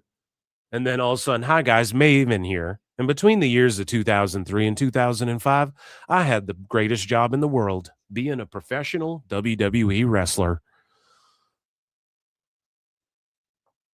Yeah, AAA did their thing. That shit flew by, figuratively and literally. The luchadors flying around and all that good shit. It's good to see TJP back as well. But Tone and them are like paper and houses like a motherfucker, dude. So last time they were in Cali for that Dynamite, they did a good house as well, quote unquote. It was like 3,500 tickets or whatever. But, JJ had, he got an email or whatever from someone from a school. And they were talking about how everybody got free tickets. Everyone was given multiple free tickets. And that means they went to everywhere for that to fucking happen. Like, it's just not looking good. And when they go back to the UK, ooh, rough. And hopefully, they make some fucking money on this show. Over 10K distributed for Revolution. That's fucking good, man. What building are they in? How many does it seat? How many tickets distributed for AEW Revolution currently? And then it's in the crypto, right? So approximately, it's like 10,000.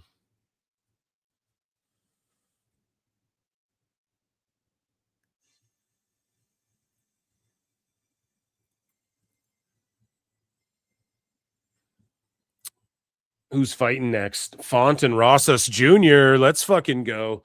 Here, so crypto arena capacity. 20,000. Oof. That's okay. That's okay, though. Still 10K for AEW. That's really good, man. They typically do around that for pay-per-views, though, no? No, I think some of them have been a little less as of late, but hopefully they can... I don't know. If they're in LA, they're just giving tickets away like a motherfucker. You already know that's what they're doing.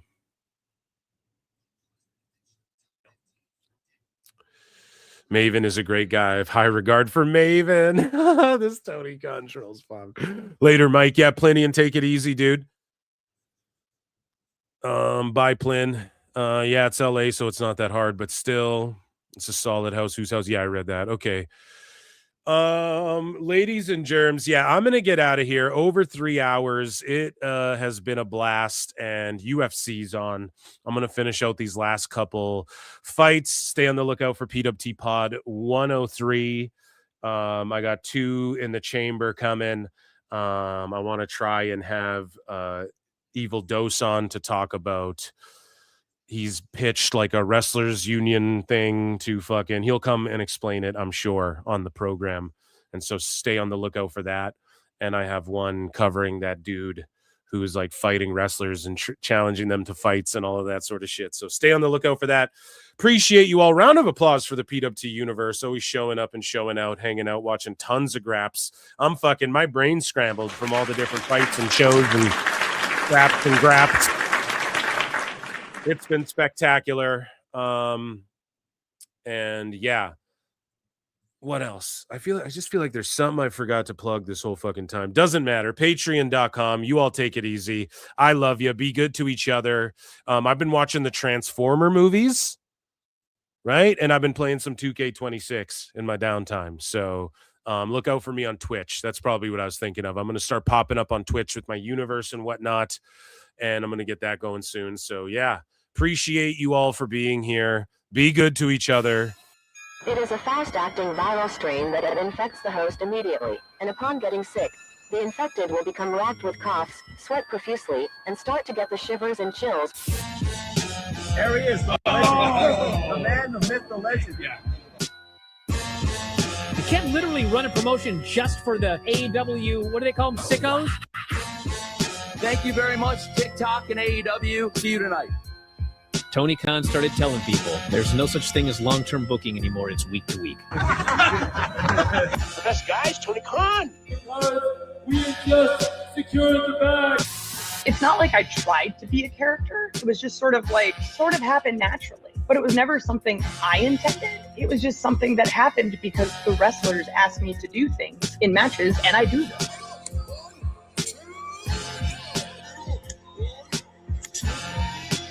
If you run a promotion just for the sickos, you're going to do 400,000 viewers eventually. Effing melts. You know that SmackDown actually went over and everything? Yeah. What's the point? The point is SmackDown. What are you getting at here? That the DVRs didn't pick it up. Did they not pick it up?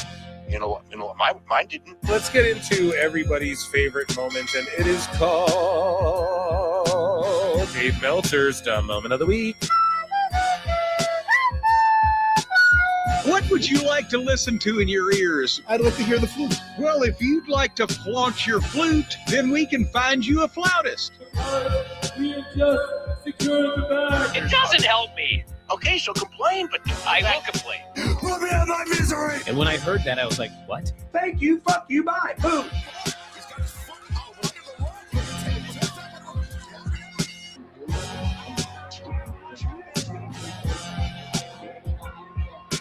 You got to run a promotion for everybody. The sickos can be the ones that buy tickets first and spend the most money on the merchandise. Because we have just secured the bag. But like, you got to promote for everybody. Then you'll have a lot of viewers. I think we proved a lot of so-called experts. We made them look like idiots. We're not going anywhere. Tony Khan's not going anywhere. No, will be there on TNT. You'll be in 2 places at once. You'll be like my favorite movie. Time Con. So great, Pittsburgh. It's not like I tried to be a character. It sort of happened naturally. the best guys, Tony Khan.